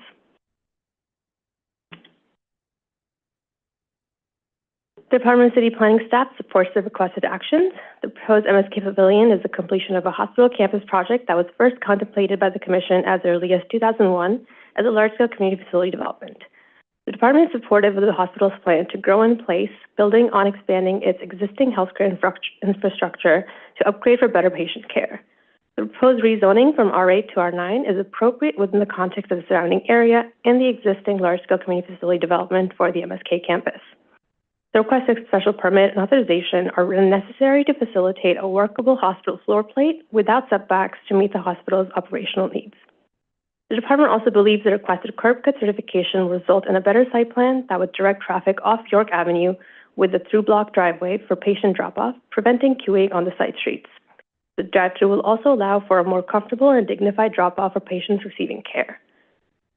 Lastly, the applicant is requesting a revocable consent to facilitate a sky bridge over East 67th Street to connect the new hospital building to the existing Memorial Hospital for safe access to the existing diagnostic and patient care infrastructure within the main hospital campus. The department supports sky bridges only in certain limited circumstances to ensure the city's streets and sidewalks remain active, lively, and safe. One of the limited circumstances where the department supports sky bridges is for life and safety, where movement between buildings across streets is critical for medical care or protection of vulnerable individuals. In this case, the sky bridge will connect operating rooms in the pavilion with imaging and diagnostic equipment, as well as recovery rooms in Memorial Hospital across the street. The department believes this sky bridge is necessary for the safe and critical movement of patients and recommends approval. Thank you for your time. Commissioner Soria. Thank you, Chair. Thank you for the presentation, and thanks so much for the follow-up materials. In addition to the clarification on the oxygen farm, I also appreciated the information about cancer incidents. I appreciate that. I have a quick follow-up regarding the clean energy plan that was presented to us. In the materials, in the environmental impact study, I wasn't able to find anything on the emergency generators. What would be the plan, and specifically what would be the energy source for that? It would be great if you can follow up a little bit and see if we can learn a little bit more about that. I'm very excited with the big words in the DIS about full clean energy and, taking into account also the response that we got. But I specifically just want to check that off. Yeah, we can ask them for additional information on that. And along the same lines, whether there's a plan for energy storage and what is going to be the plan for that. Thank you. Yeah, no problem. Great. Thank you, Aska. Okay. Lastly, for post-hearing follow-ups, we have City of Yes for Housing Opportunity, which had a public hearing at the July 10th public meeting. There was testimony in your materials on this item, as well as a memo. John is here to present. Hello, John. Hello, Commissioners. Good to see you again.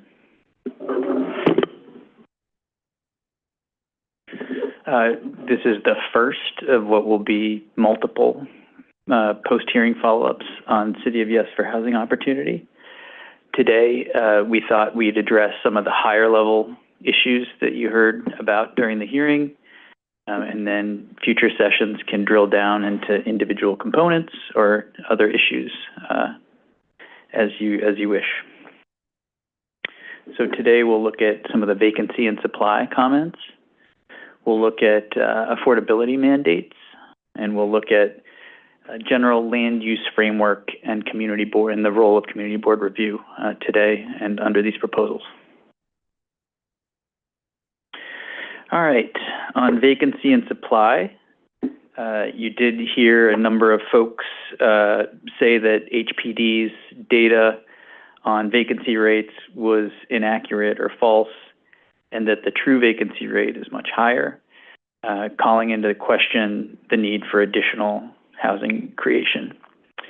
Just a refresher here, HPD's data come from the Housing and Vacancy Survey, HVS, which is a triennial citywide survey by HPD in conjunction with the U.S. Census, and it represents the entirety of New York City's housing stock and population. HPD and the census strive to assess data of various sorts consistently from survey to survey to enable comparisons over time and assessment of trajectory.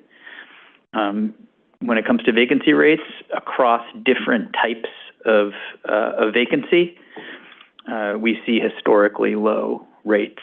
There's that top line number, net rental vacancy, that gets cited most often. That's the 1.41 net rental vacancy rate.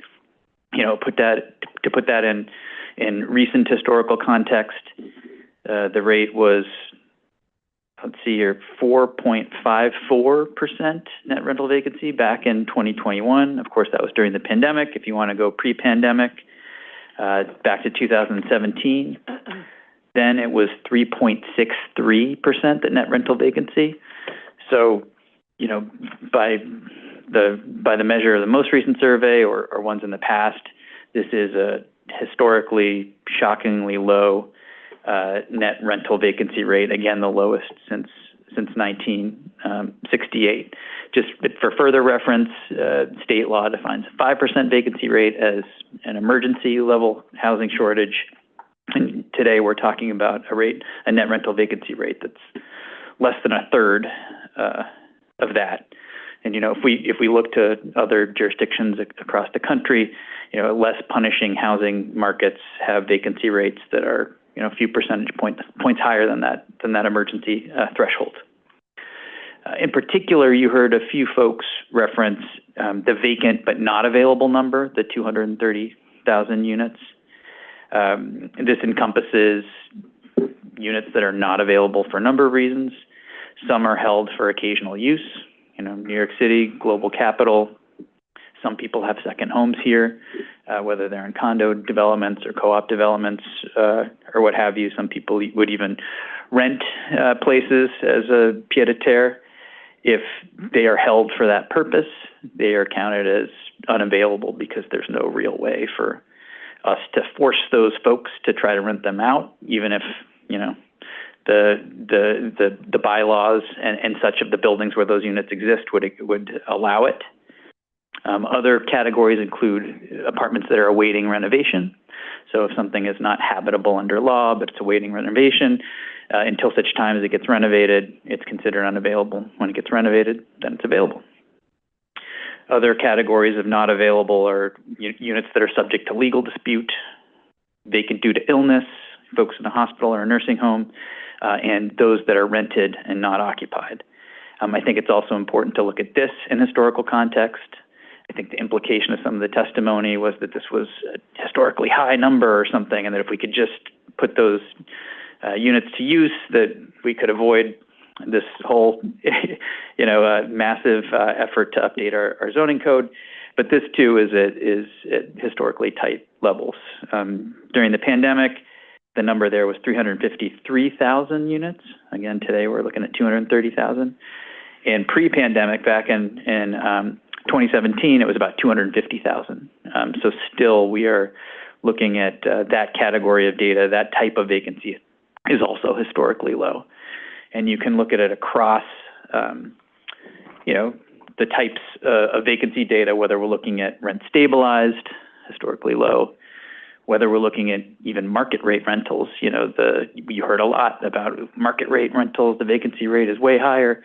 You know, that is still just 1.84, less than half of the emergency threshold. Public housing as well, that is historically low, and those are units that are, you know, comparable to other types of housing units that we see across the city. And some of those are vacant, not available, awaiting renovation, or some of those are held in anticipation for future building-wide renovations as well.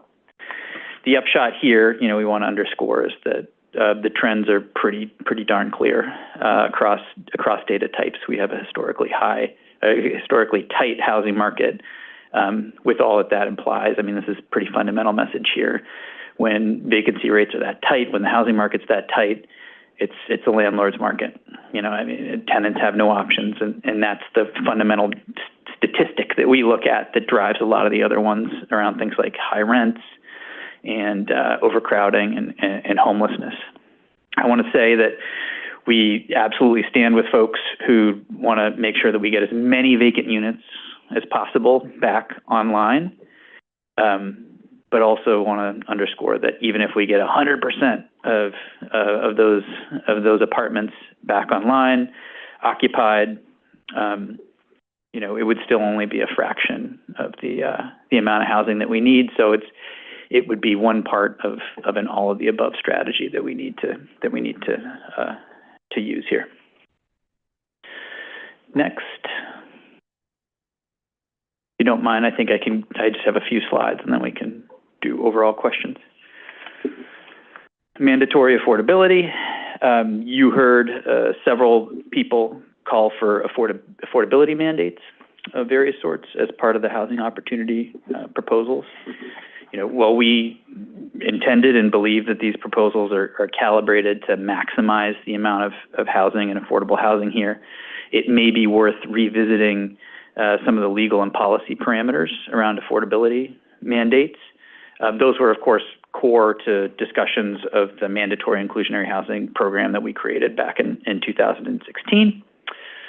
So we thought that we could take a look back at some of those. First off, I'd say that a look at other jurisdictions around the country makes one thing clear, which is that it is much easier to get affordability mandates wrong than it is to get them right. And getting them wrong can have a very high cost. It can prevent any housing at all from being built, which is, of course, the worst of all worlds here. For instance, I was recently on a panel with a planner, a counterpart from San Francisco. They recently had to rescind some of their affordability mandates because over the last few years it had made it impossible to produce any housing at all. You heard from a few folks who referenced Westchester. Some jurisdictions there have a 10% affordability mandate, just a flat mandate that they kind of magic wanded there. Our regional planning division at City Planning, which has close relationships with many of those jurisdictions, was unable to find any affordable income restricted units that had been created under those mandates at all. So it's not the case that just passing something magically produces these units. You also have to pay close attention to policy design, feasibility, and other aspects. And I would say, just stepping back a bit, others have noted how dating back all the way to the 1970s, some anti-development jurisdictions have used intentionally infeasible affordability mandates to prevent all development. There's a classic piece called The Irony of Inclusionary Housing by Yale Law professor Bob Ellickson that outlines the way that jurisdictions have used inclusionary housing in baldly exclusionary ways. And, I don't want to name any names, but I think, we see arguments of that sort in New York City as well, from people or from groups that, may be opposed to development for various reasons, but who think that more straightforward arguments against things like the housing opportunity proposals won't be as convincing as, hammering the affordability mandates point. Of course, we do have affordability mandates in New York City. I don't want to over-argue against them, but we designed our affordability mandates here with that history and landscape in mind. As such, our MIH program, Mandatory Inclusionary Housing, applies only in conjunction with significant increases in residential and market rate residential capacity. That typically the commission sees mostly are rezonings that enable a lot more housing, 50% increases, 100% increases or more on sites in medium and high density districts where the building topology can really support these affordability mandates. And why do we do this? It reduces the risk that an affordability mandate will make housing and affordable housing harder to produce than the status quo, as we've seen in some of the other jurisdictions that I mentioned. And it also reduces the risk, and this is important, of legal challenges that may arise when well-intentioned but maybe misguided policies prevent housing from being built. And I would say that this is especially true in this day and age. I'm a former lawyer here. Given the drift of the Supreme Court recently, and you see this increasing constitutionalization of land use, going back to a time almost when land use doctrine was much more focused on, these inviolable property rights than it has been in recent decades. To be clear, MIH will continue to be applied in these types of scenarios in the future. We love our MIH program. It's just that it would be unwise to extend affordability mandates beyond that area that we can defend as sound on both a legal and a policy basis. Back to CHO, to bring us back to earth a bit, because UAP doesn't increase market rate floor area, let alone, in a significant way, converting it to a mandate or some other recommendations that you heard would make housing and affordable housing harder to produce. It would take away development capacity that owners have today, and make a legal challenge with uncertain outcome, very possible, and potentially likely. That would probably not be the most responsible approach. In many areas, you can think of UAP as a placeholder pending future rezonings. And if those rezonings significantly increase residential capacity, then it is our policy in 100% of the instances since 2016 to apply MIH in those instances. And again, we do expect UAP to produce more income-restricted housing in its first 10 to 15 years than all other zoning programs, including MIH, have created since their inception in 1987, back to the geography, just taking that inclusionary framework and applying it across 100% of medium and high density districts. And finally, not to toot our own horn, but our city agencies like HPD and like HDC and city planning, we have a role there too, of course, I would say are far and away the country's strongest municipal agencies at creating affordable housing, both publicly financed and privately financed affordable housing. No other city comes close to putting up our numbers, even when you adjust for population. And I'd say that's because of our very close attention to policy design, to feasibility, to legal constraints, and that remains crucial to keeping that pipeline open. Okay, one more slide. Process burdens and community board review. You heard several other folks concerned that the housing opportunity proposals take away community board review or even fundamentally shift control over development in the city away from community boards, borough presidents, and the city council to the city planning commission. That's you guys. So I think that we don't believe that to be true. I think there's a general and a specific response here that we can put out there. So research from my division, the housing division, showed not too long ago that, New York City has, as you know, an as-of-right development framework where a large majority development happens as of right. About 80%, sorry, I got the slide up there. About 80% of development happens as of right. That is, they don't need to come to you or anybody else for discretionary approvals. If what you want to build complies with zoning, you can just go to DOB and get your ministerial approval stamp and proceed. That's about 80% of development happens there. Referencing the little chart there, about 10% of development is publicly initiated actions, typically tend to be site-specific, whether this is a HPD application or EDC or DCAS or what have you.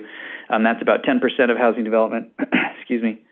And then privately initiated site-specific actions, like the rezonings that you're just looking at today, that accounts for another 10%.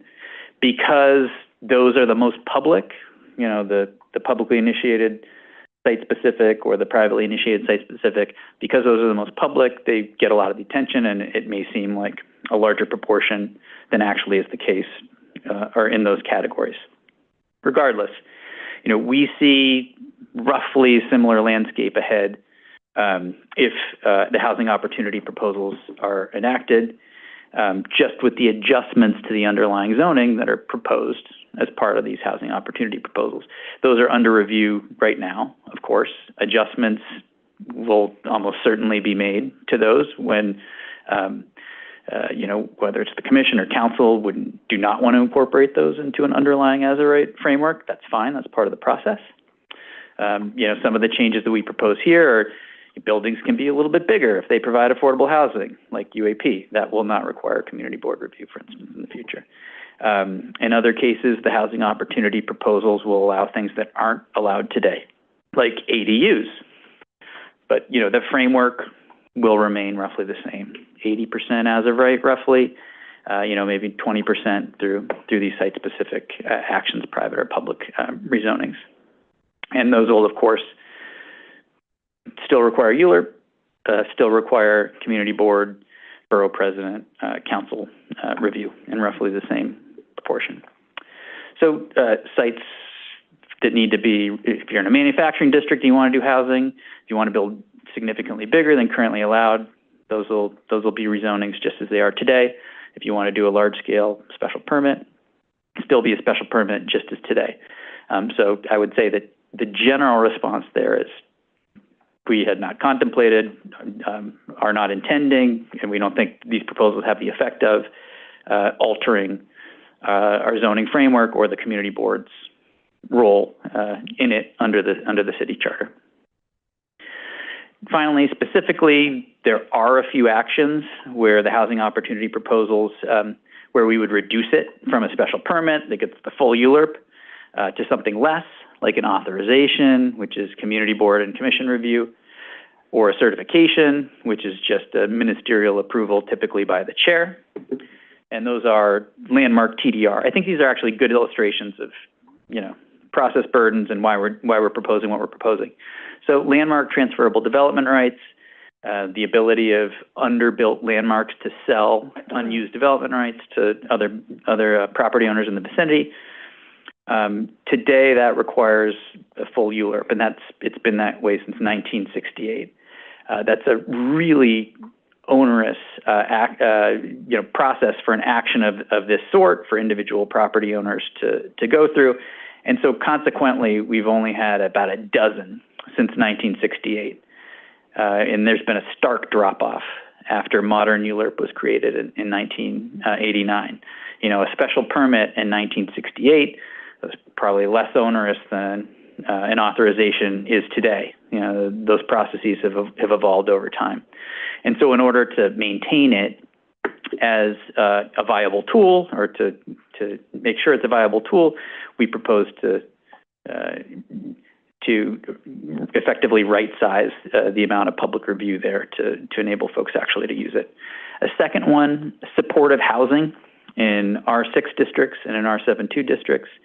Today, supportive housing has to get a full special permit, full ULURP, to access higher community facility FARs in an R6 district, that's 4.8 FAR, or in an R72 district, that's 6.5 FAR. You know, we like supportive housing, and we think that they should be able to access the higher FARs with just an authorization, go to the community board, come to the commission. It's the type of tightly defined action, you know, what can emerge from it, that probably does not require a full trip through ULURP and the time and expense that implies, the political risk that at the end of the day, you know, deters a lot of people from applying in the first place. So we think doing this is appropriate from a planning perspective and also would result in more supportive housing. Finally, railroad right-of-way, which you're just looking at one here. Today, an uncertain universe of sites have to get a full special permit if they include a railroad right-of-way that was active as far back as 1962. this has, as somebody who was in council division before, I can tell you this is extremely difficult to assess when you need to figure out what was happening on a site in September of 1962. We'd look up aerial photos and we kind of like squint at them and try to figure out what was going on there. We want to refocus this action on its core concerns, just making sure development doesn't interfere with current or potential future railroad operations. And, that can be done with a certification that includes sign-off from the relevant transit agency. Sites above 4 acres would require further assessment. That's the authorization component of this, which requires community board and CPC review. That's to ensure that large sites that use development rights from railroad rights of way don't result in inappropriate development outcomes that were not contemplated at the time the zoning was put into place. So the changes in those, that's it. That's the universe of special permits that we're reducing. There are some parking special permits that would become, irrelevant if we eliminate parking mandates for new housing going forward, for instance. But these are the ones that we are altering, reducing from ULURP to something less. And this is really an attempt to rationalize process burdens. That means protecting neighborhoods from inappropriate development outcomes while also ensuring that these actions are viable for their intended purpose, whether supporting landmarks, building more supportive housing, what have you. As we've seen, particularly with landmark TDRs, I'd say too much process can render actions totally moot. It is a special permit these days. It might as well not even be in the zoning resolution. So as we move forward with these housing opportunity proposals more broadly, we at City Planning want to make sure that we're careful to avoid replicating these mistakes with the types of actions and changes that we're proposing in the housing opportunity proposals. So that covers what we have for the 3 topics today, and I'm happy to take any questions on these or other issues. Great. Thank you, John. I'm going to go to Vice Chair Knuckles in 1 second. Let me just go back to this last slide here for a second, where if I understand it correctly, if we were to have taken site-by-site approvals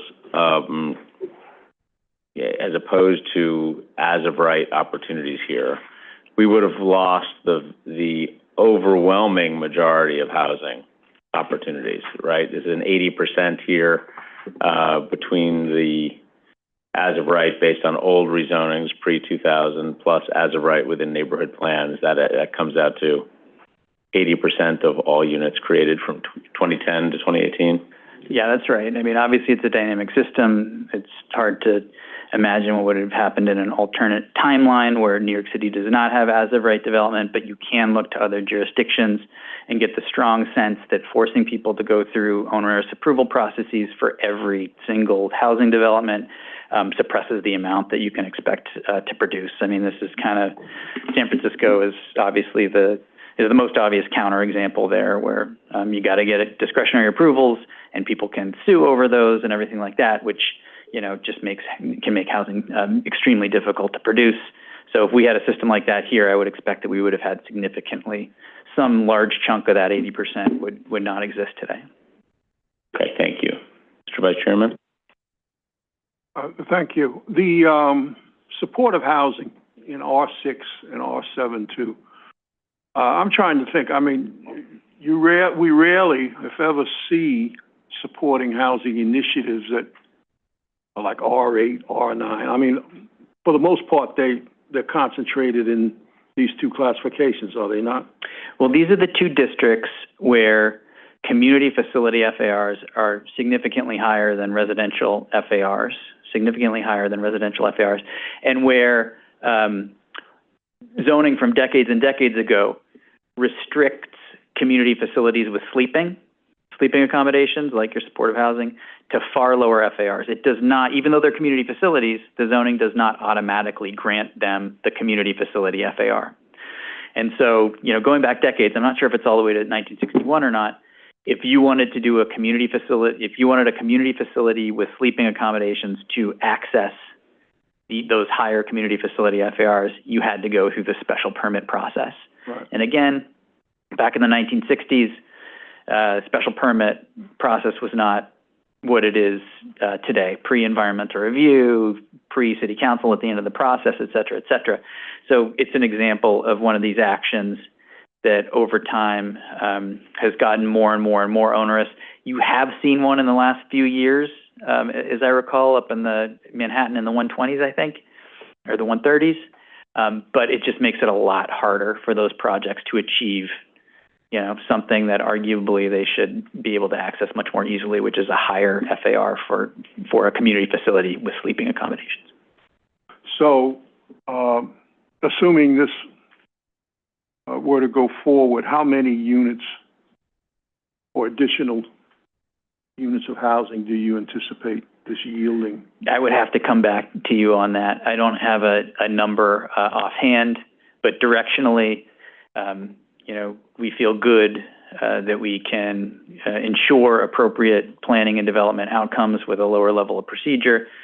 With a lower level of procedure, that means less time, less money, which we would expect to result in more supportive housing units than the alternative where a special permit remains.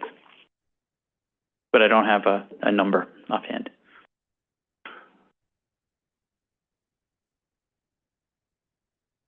So authorizations, just remind me, are they, to what extent are they reviewable by the council? So the authorizations are not reviewable by the council. You know, the charter lays out council's involvement in the land use process. Right. They have voluntary call-up. They can call up special permit actions, but authorizations generally not part of the charter-defined review for council. So authorization gets referred to the community boards. They can hold a hearing if they want, and then it comes to the commission for a vote. They are discretionary actions. They do get environmental review as well. So it's not nothing. It's not like, you know, waving people through or anything like that. It still takes time. It still takes money. But it just reduces some of the time, some of the money, some of the political risk involved. So we're still referring to community boards for... Yeah, that's another thing is we have heard the argument, the fundamental argument here that we're eliminating community board review. Right. You know, I would argue that's not the case when you're talking about an authorization, since they very much are part of that defined process. Thank you. Thank you, Mr. Vice Chairman. Commissioner Benjamin. Thank you. And thank you, John. I just have a couple of first we can just go to that one. As a follow-up to Commissioner Knuckles, the authorizations would go through an environmental review and community board because city planning has traditionally done that, but it's not required, is it? I think environmental review is required. There are some authorizations where the zoning text defines the referral to community boards, but I'm not sure if that applies to all of them. So I can't definitively answer your question, but yeah. Certifications would not require environmental review or review by the community board. Is that That's correct. Fair? As a ministerial action, as a non-discretionary action, you know, there are no discretionary decision makers to inform via environmental review, so it's not required for a ministerial action. Okay, I just wanted to do that as a follow-up, but as to my question, you know, you've described that the current land use review process is onerous for those, you have several times. Yeah, oh, yeah. Yes. Not always. For those projects that opt not to go through an as-of-right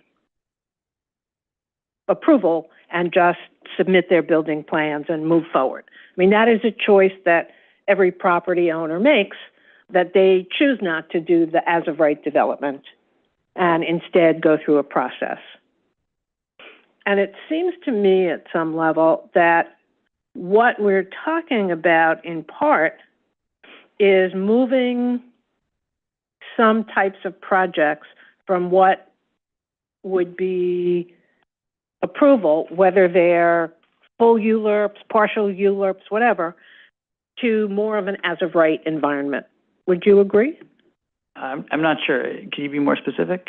Well, let's say in Commissioner Knuckles, the supportive housing that would now require some level of special permit depending on, in the future, would not. Right, yeah, it would be an authorization if you want. Yeah. Well, it wouldn't be as of right, you're right, it would be an authorization, but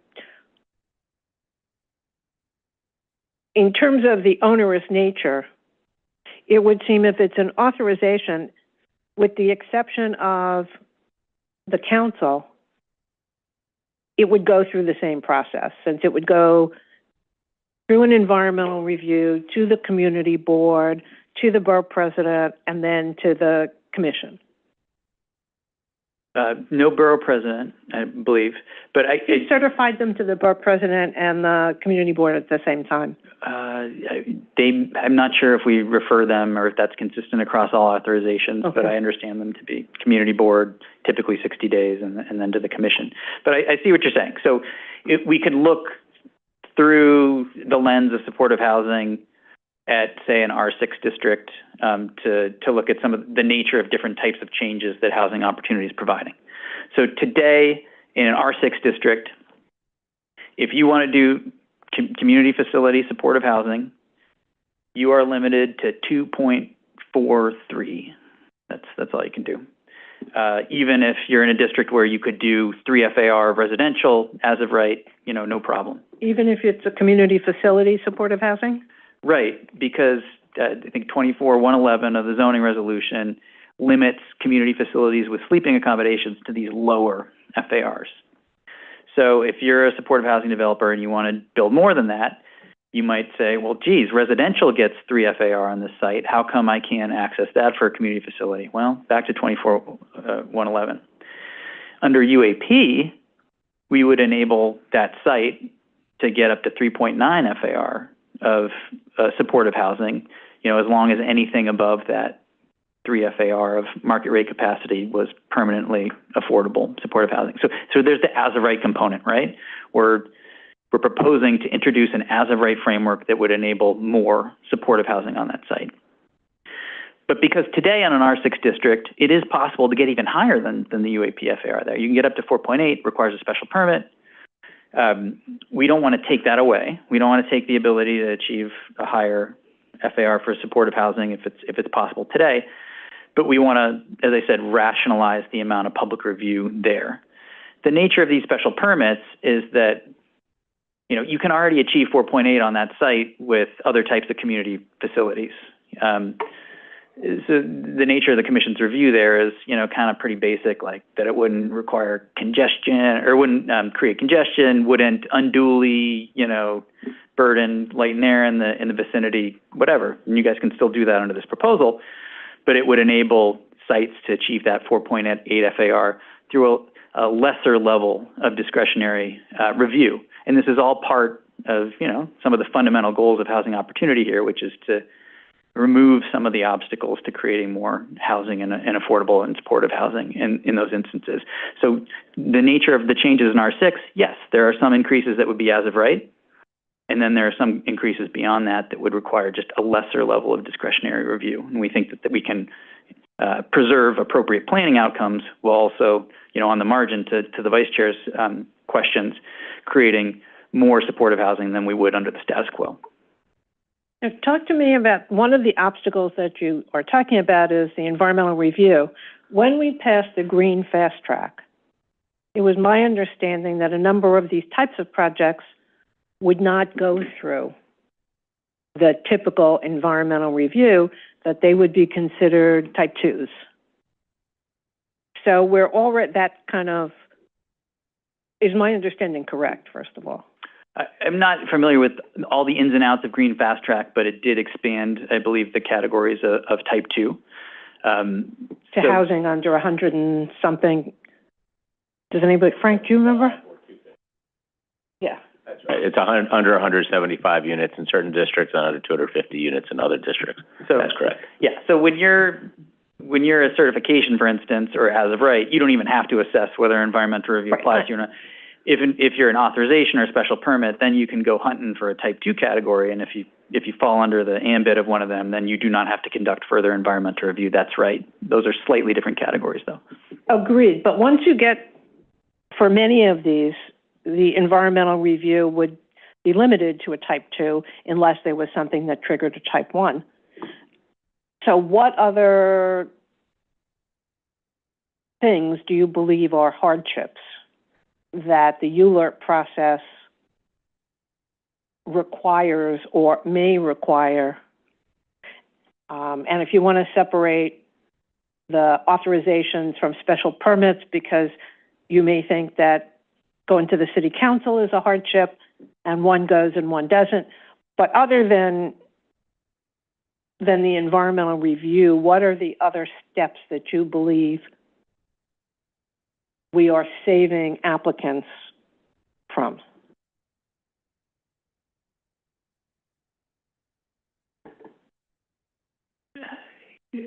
Could you be more specific? I'm sorry, I'm just having a hard time, grabbing onto something in that question. Well, we've been talking about this as a process, or ULURP, and development for non-as-of-right development as an onerous process. It can be, yes. So I'm looking for what are the specific things that constitute the onerous process and how they're being dealt with.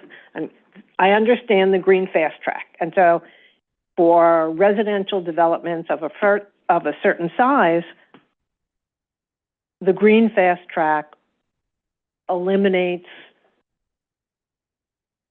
time and process. And so I'm asking, what are the other parts of the ULURP process, both pre-certification and certification, that contribute to the onerous nature that discourages developers from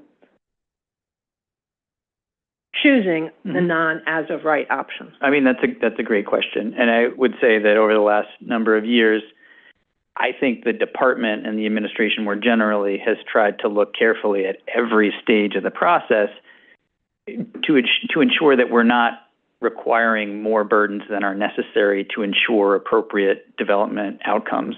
And that does, apply to pre-cert process. It applies to things like environmental review through green fast track, where a massive assessment was made of all prior projects and the types of environmental outcomes that emerge from there.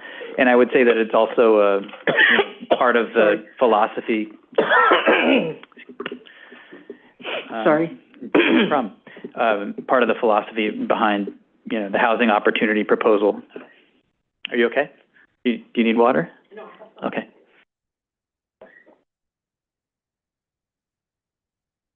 It's part of the set of considerations that inform housing opportunity proposals as well. We don't want to be requiring more process than is necessary to ensure appropriate planning outcomes if it prevents us from getting more of things that we consider to be beneficial, whether that's supportive housing or whether that's housing more generally.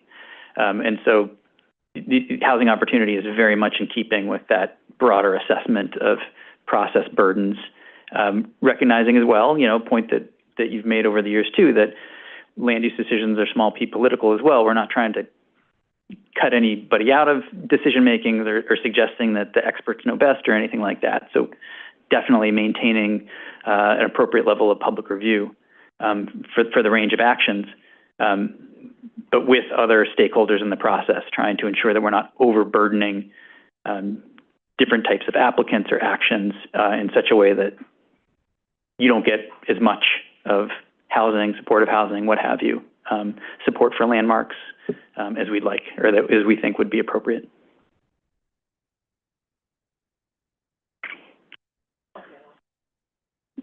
I'd really like to continue. No, this is a very rich set of I understand philosophical this is a macro discussion. Yeah. It's not about the individual pieces of this proposal, but my underlying concern is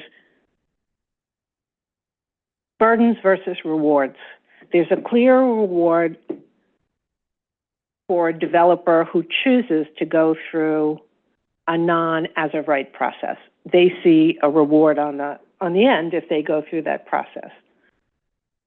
And there's a clear reward for the developer who chooses not to go through the process in terms of time being money, and certainty.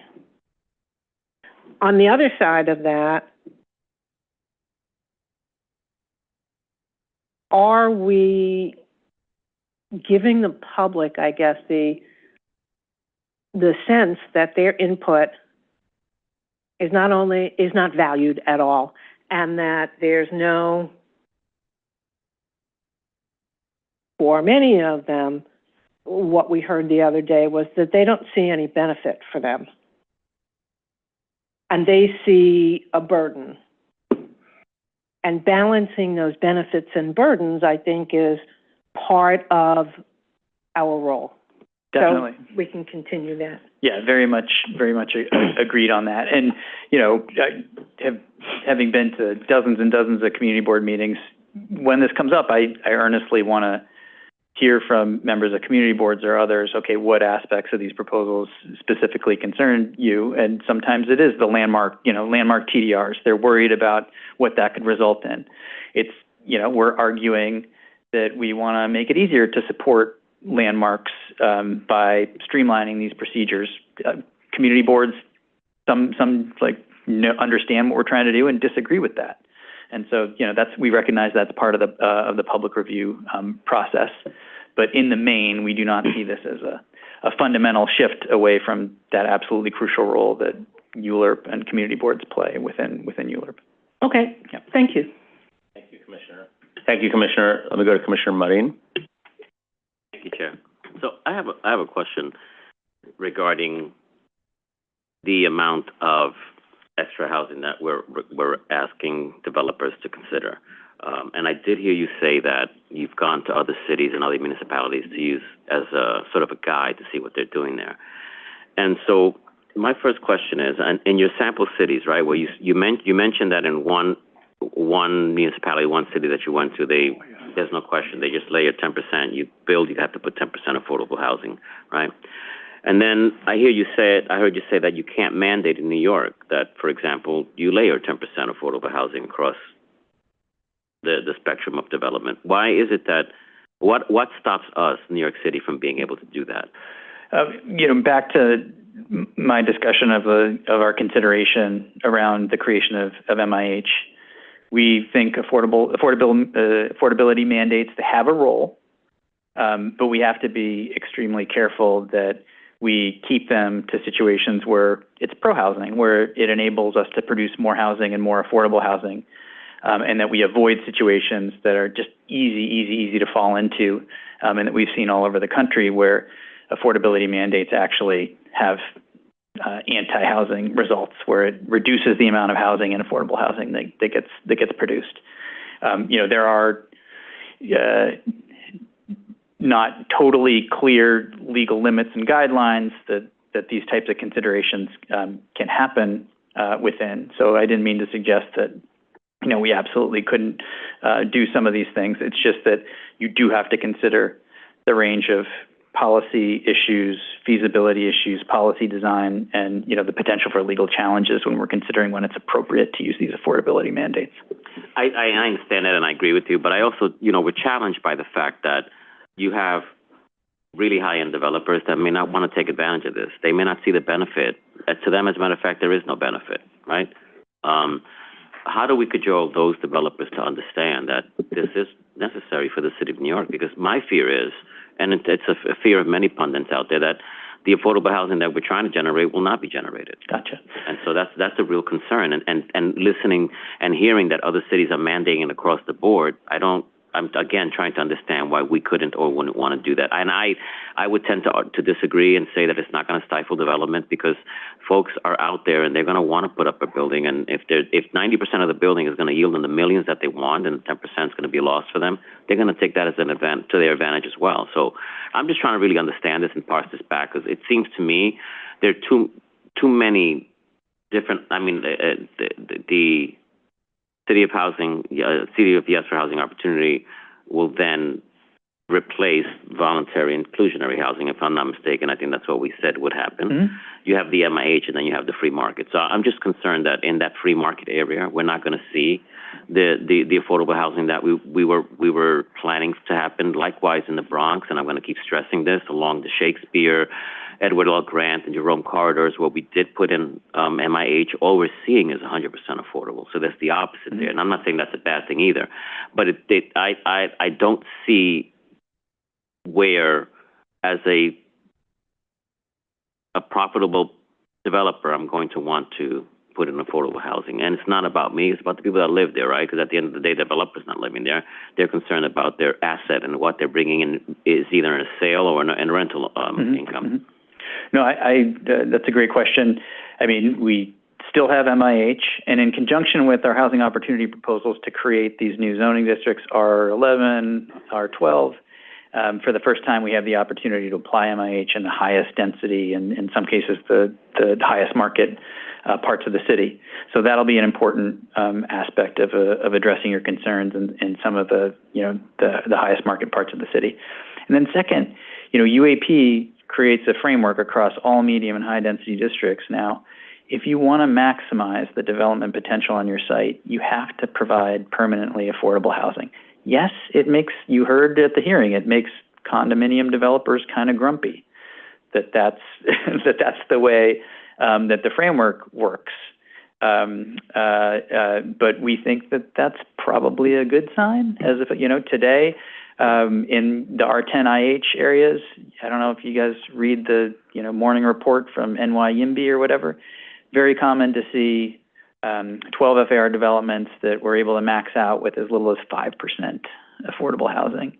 And increasingly to me, that seems like a lost opportunity. And so the UAP framework would put an end to that, to being able to do 12 FAR condo with a little tiny bit of affordable housing and get all the way up. That, UAP proposes to get more permanently affordable housing out of those situations. And so, well, we'll return to this issue in particular at future follow-ups because you heard a lot about it from practitioners and such. So we'll go much deeper. But for today, we hear you. We've been considering those issues, and we think that the proposed UAP framework is a positive step to address some of those concerns. And then just one last question out of curiosity. In these cities that you studied as your basis, did you see what were their appetites for providing subsidy dollars for affordable housing? That's a great point too. It's not that typical for cities to offer massive amounts of subsidy for affordable housing like New York City does. And in most jurisdictions around the country, it's really LIHTC, the federal low-income housing tax credit program, that drives affordable housing production. So it's another way in which New York City is unique. New York State, also through the provision of that tax benefit for mixed income housing, that can support the creation of a lot more affordable and a lot more mixed income housing than we see in other places as well. That's another really important lesson that we've learned over the decades. It's very, very, very hard to mandate or have even a voluntary framework that produces affordable housing unless you have some means to support it. And so, here in New York City, through the combination of the billions in subsidy that HPD can allocate and support from the state level tax benefit, that's where all our publicly and privately financed housing. I understood that. My question was more over to the cities that you studied and provided affordable housing. Did they, other than the low income housing tax credit, provide a subsidy? It varies. I'd have to return to you on specific. If there are any cities that you're interested in, we can look at that. No, I was just curious. Because some of them are mandating the affordable housing and not putting the subsidy. I'd like to know how successful they are as to the successes of those that are mandating affordable housing and are putting in subsidy. I think that comparison is also important for us to consider. Right. Yeah, I think that is, I can characterize generally that in cities with mandates that have produced some affordable housing, it's also because they've been willing to allocate subsidies to mixed income buildings as well. If we could try and get some of those stats, that would be really very helpful. Okay. Thank you, Commissioner. Thank you. Commissioner Rampersad. Just a real quick question with regards to the slide you have up right now. You said the housing units complete between 2010 and 2018. Is there a more updated chart that you have? And also, do you have a breakdown by community board with regards to the as of right within neighborhoods? I will see whether whether the data that Housing Division has can be broken up in that way. This was the last time we looked at it. It was a pretty comprehensive exercise, so this is the most recent data that we have. Okay. But as far as smaller geographies, I'll take a look at that. And, no, I think that's it. I'll hold back. Okay, thank you. Commissioner Kermani? Thank you. And thank you. I had a similar question to Commissioner Marine, so I'll skip that. Although I will say, I think in studying San Francisco from a public housing perspective, it's a really interesting city in that, you know, they completely ratted their public housing portfolio, so they're all Section 8, there's no more Section 9 units in San Francisco. And also as a referendum city, just for, you know, political information, like that got put on the ballot. And San Franciscans voted at the polls on how to invest in public housing. And, you know, we're not doing that, you know, so it's also an interesting way that policy is made and then enacted, which is a different political will system, if you will, that's different than how we do it. So it's just information. Denver is really interesting too. There are a bunch of cities that are interesting in how they make and enact policy decisions incrementally and then large scale across the board. My question is pretty simple, which is when we heard a lot at the hearings and in conversations I've had with people on the street or whoever, on the low density communities and the big fear of like, oh my God, there's going to be a empty lot next to my house, and then there's going to be this big Frankenstein building, and it's going to be mandated, right? We're going to have to do it. Some developer is going to. I just want to know, because I find that I spin a little when I respond to that. Like, what do you say? Well, you know, my division, Housing Division, and in conjunction with Zoning Division, and our Urban Design Division, we did, you know, probably 3-4 years of existing conditions analysis. And when it comes to, it sounds like you're referring to the proposals to enable, you know, modest, missing middle housing in low density districts. We really strove to look to New York City's past. You know, what building types have worked well, and you know, that we've rendered illegal in the decades since. And that's where, you know, town center, 2, 3, 4 stories of residential above a commercial ground floor, and that's where TOD, you know, 3 to 5 story apartment buildings on large sites within walking distance of transit. That's where that comes from. Is on these types of sites, you very, very frequently see those types of buildings today. It's just they're from the 1920s, 30s, 40s, and 50s. So is that the case 100% of the time that it's going to fit in exactly on that lot in that place? Of course not. But as a general planning matter, we feel, you know, very strongly that it fits in with what we see on those types of sites across New York City today, and that's really what we're trying to enable. And so I'll just ask, like, really in like layman's terms, without planner lingo, talking to somebody, we just say, what? Like, don't freak out, don't worry, or like, this is what might happen, or seriously. Like, when it comes to the low density multifamily, I mean, that's the way I think of it. We are often re-legalizing, in town center instance, re-legalizing building type that exists to the right of the site and to the left of the site that you just can't build today because of the layers of restrictions that we placed on there. And I think over my hundreds of meetings around, I think people intuitively get town center. It's like a building form that people like. It's reinforces commercial districts, et cetera, et cetera. TOD may be a little trickier, but similarly, it does reflect what we've seen on those types of sites from previous decades. And so, you know, almost all the neighborhoods have buildings like that sprinkled throughout them today. And so there'll be a new one. It'll happen to be, you know, more newly constructed. It'll be accessible. It'll probably have some affordable units in there, you know, that kind of thing. but it will not be radically out of step with other things that are already in the neighborhood. That's how I think about it, honestly, without no spin, and how, we've tried to explain it to folks around the city. Thank you, Commissioner. Commissioner Osorio? Thank you, Chair.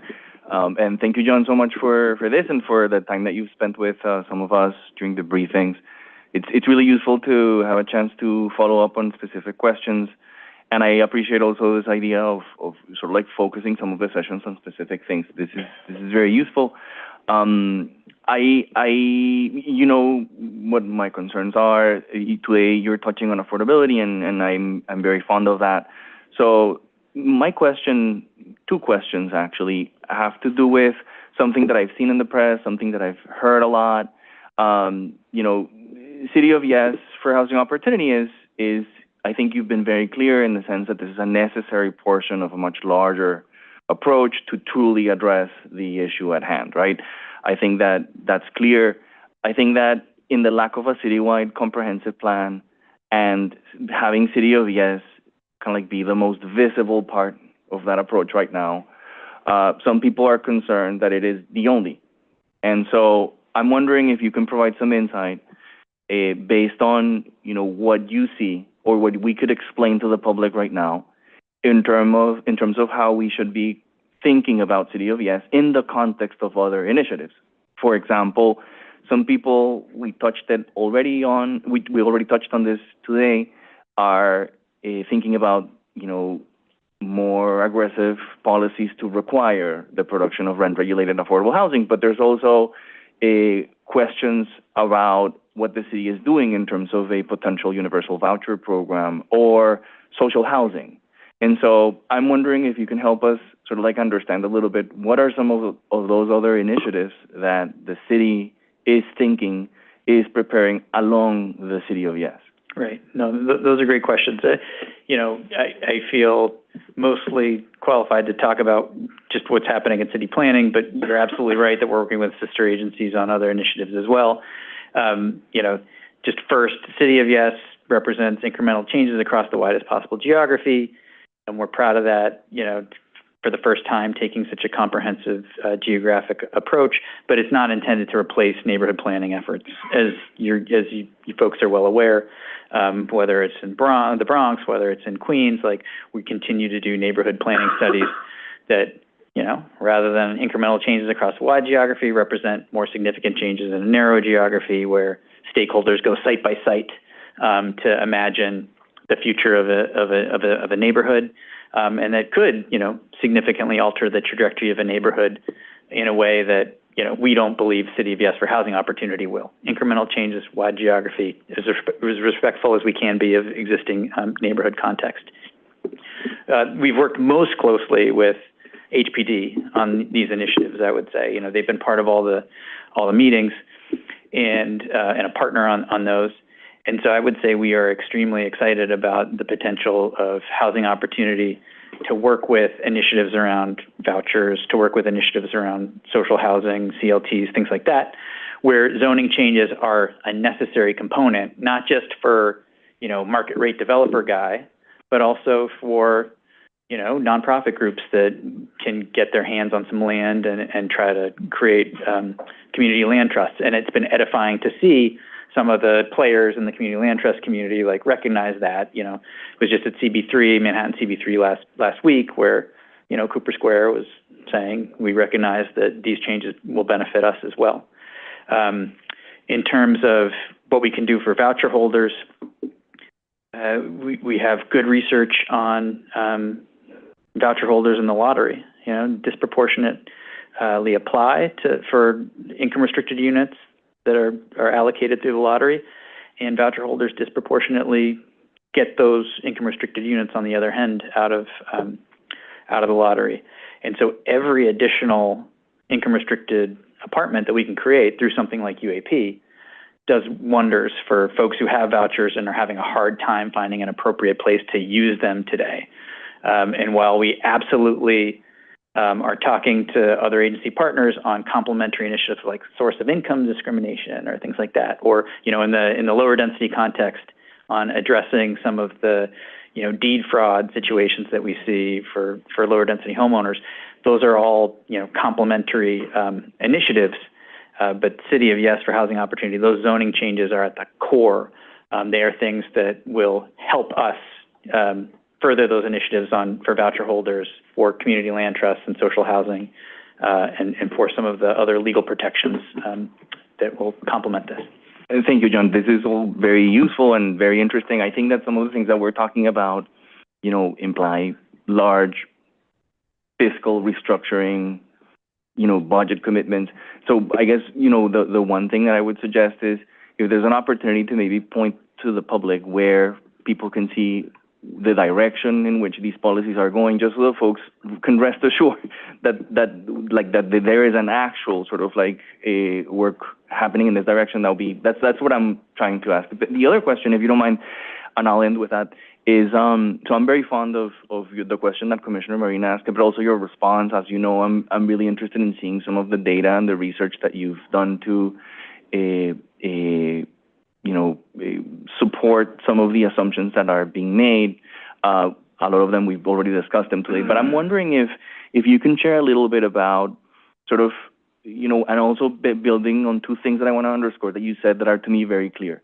One is the philosophy of the City of Yes, that it is, you say you've adopted the philosophy to avoid requiring unnecessary requirements that could hinder the production of housing, which I think it's clear. The second is that you've also been very careful not to overformulate affordability requirements because you, as you said, it's very easy to get them wrong. So I think that that's another very clear statement that I've heard today. I wanted to ask you, building on that, whether you've considered creating a suite of different performance options for UAP as we currently have for MIH. And specifically, I'm wondering, what's been your response to the Brooklyn Borough President's suggestion to, go up to 80% of AMI instead of 100% of AMI, which could be one option. I also read ANHD's recommendations in terms of, reconfiguring a little bit UAP in different ways as another option. And so I guess my question is really anything you can share about those specific recommendations, but more broadly, whether you would consider creating different performance tracks here similar to MIH. Gotcha. Those are good questions. On your process question, I guess yes. I mean, my background is in fair housing. Before I came here, I worked for Fair Share Housing in New Jersey that looks to enforce Mount Laurel doctrine there. And when you look at it through that fair housing lens, process that gets layered on over time, I think most people think a process is something that, it's a good thing. It protects, the public from inappropriate planning outcomes.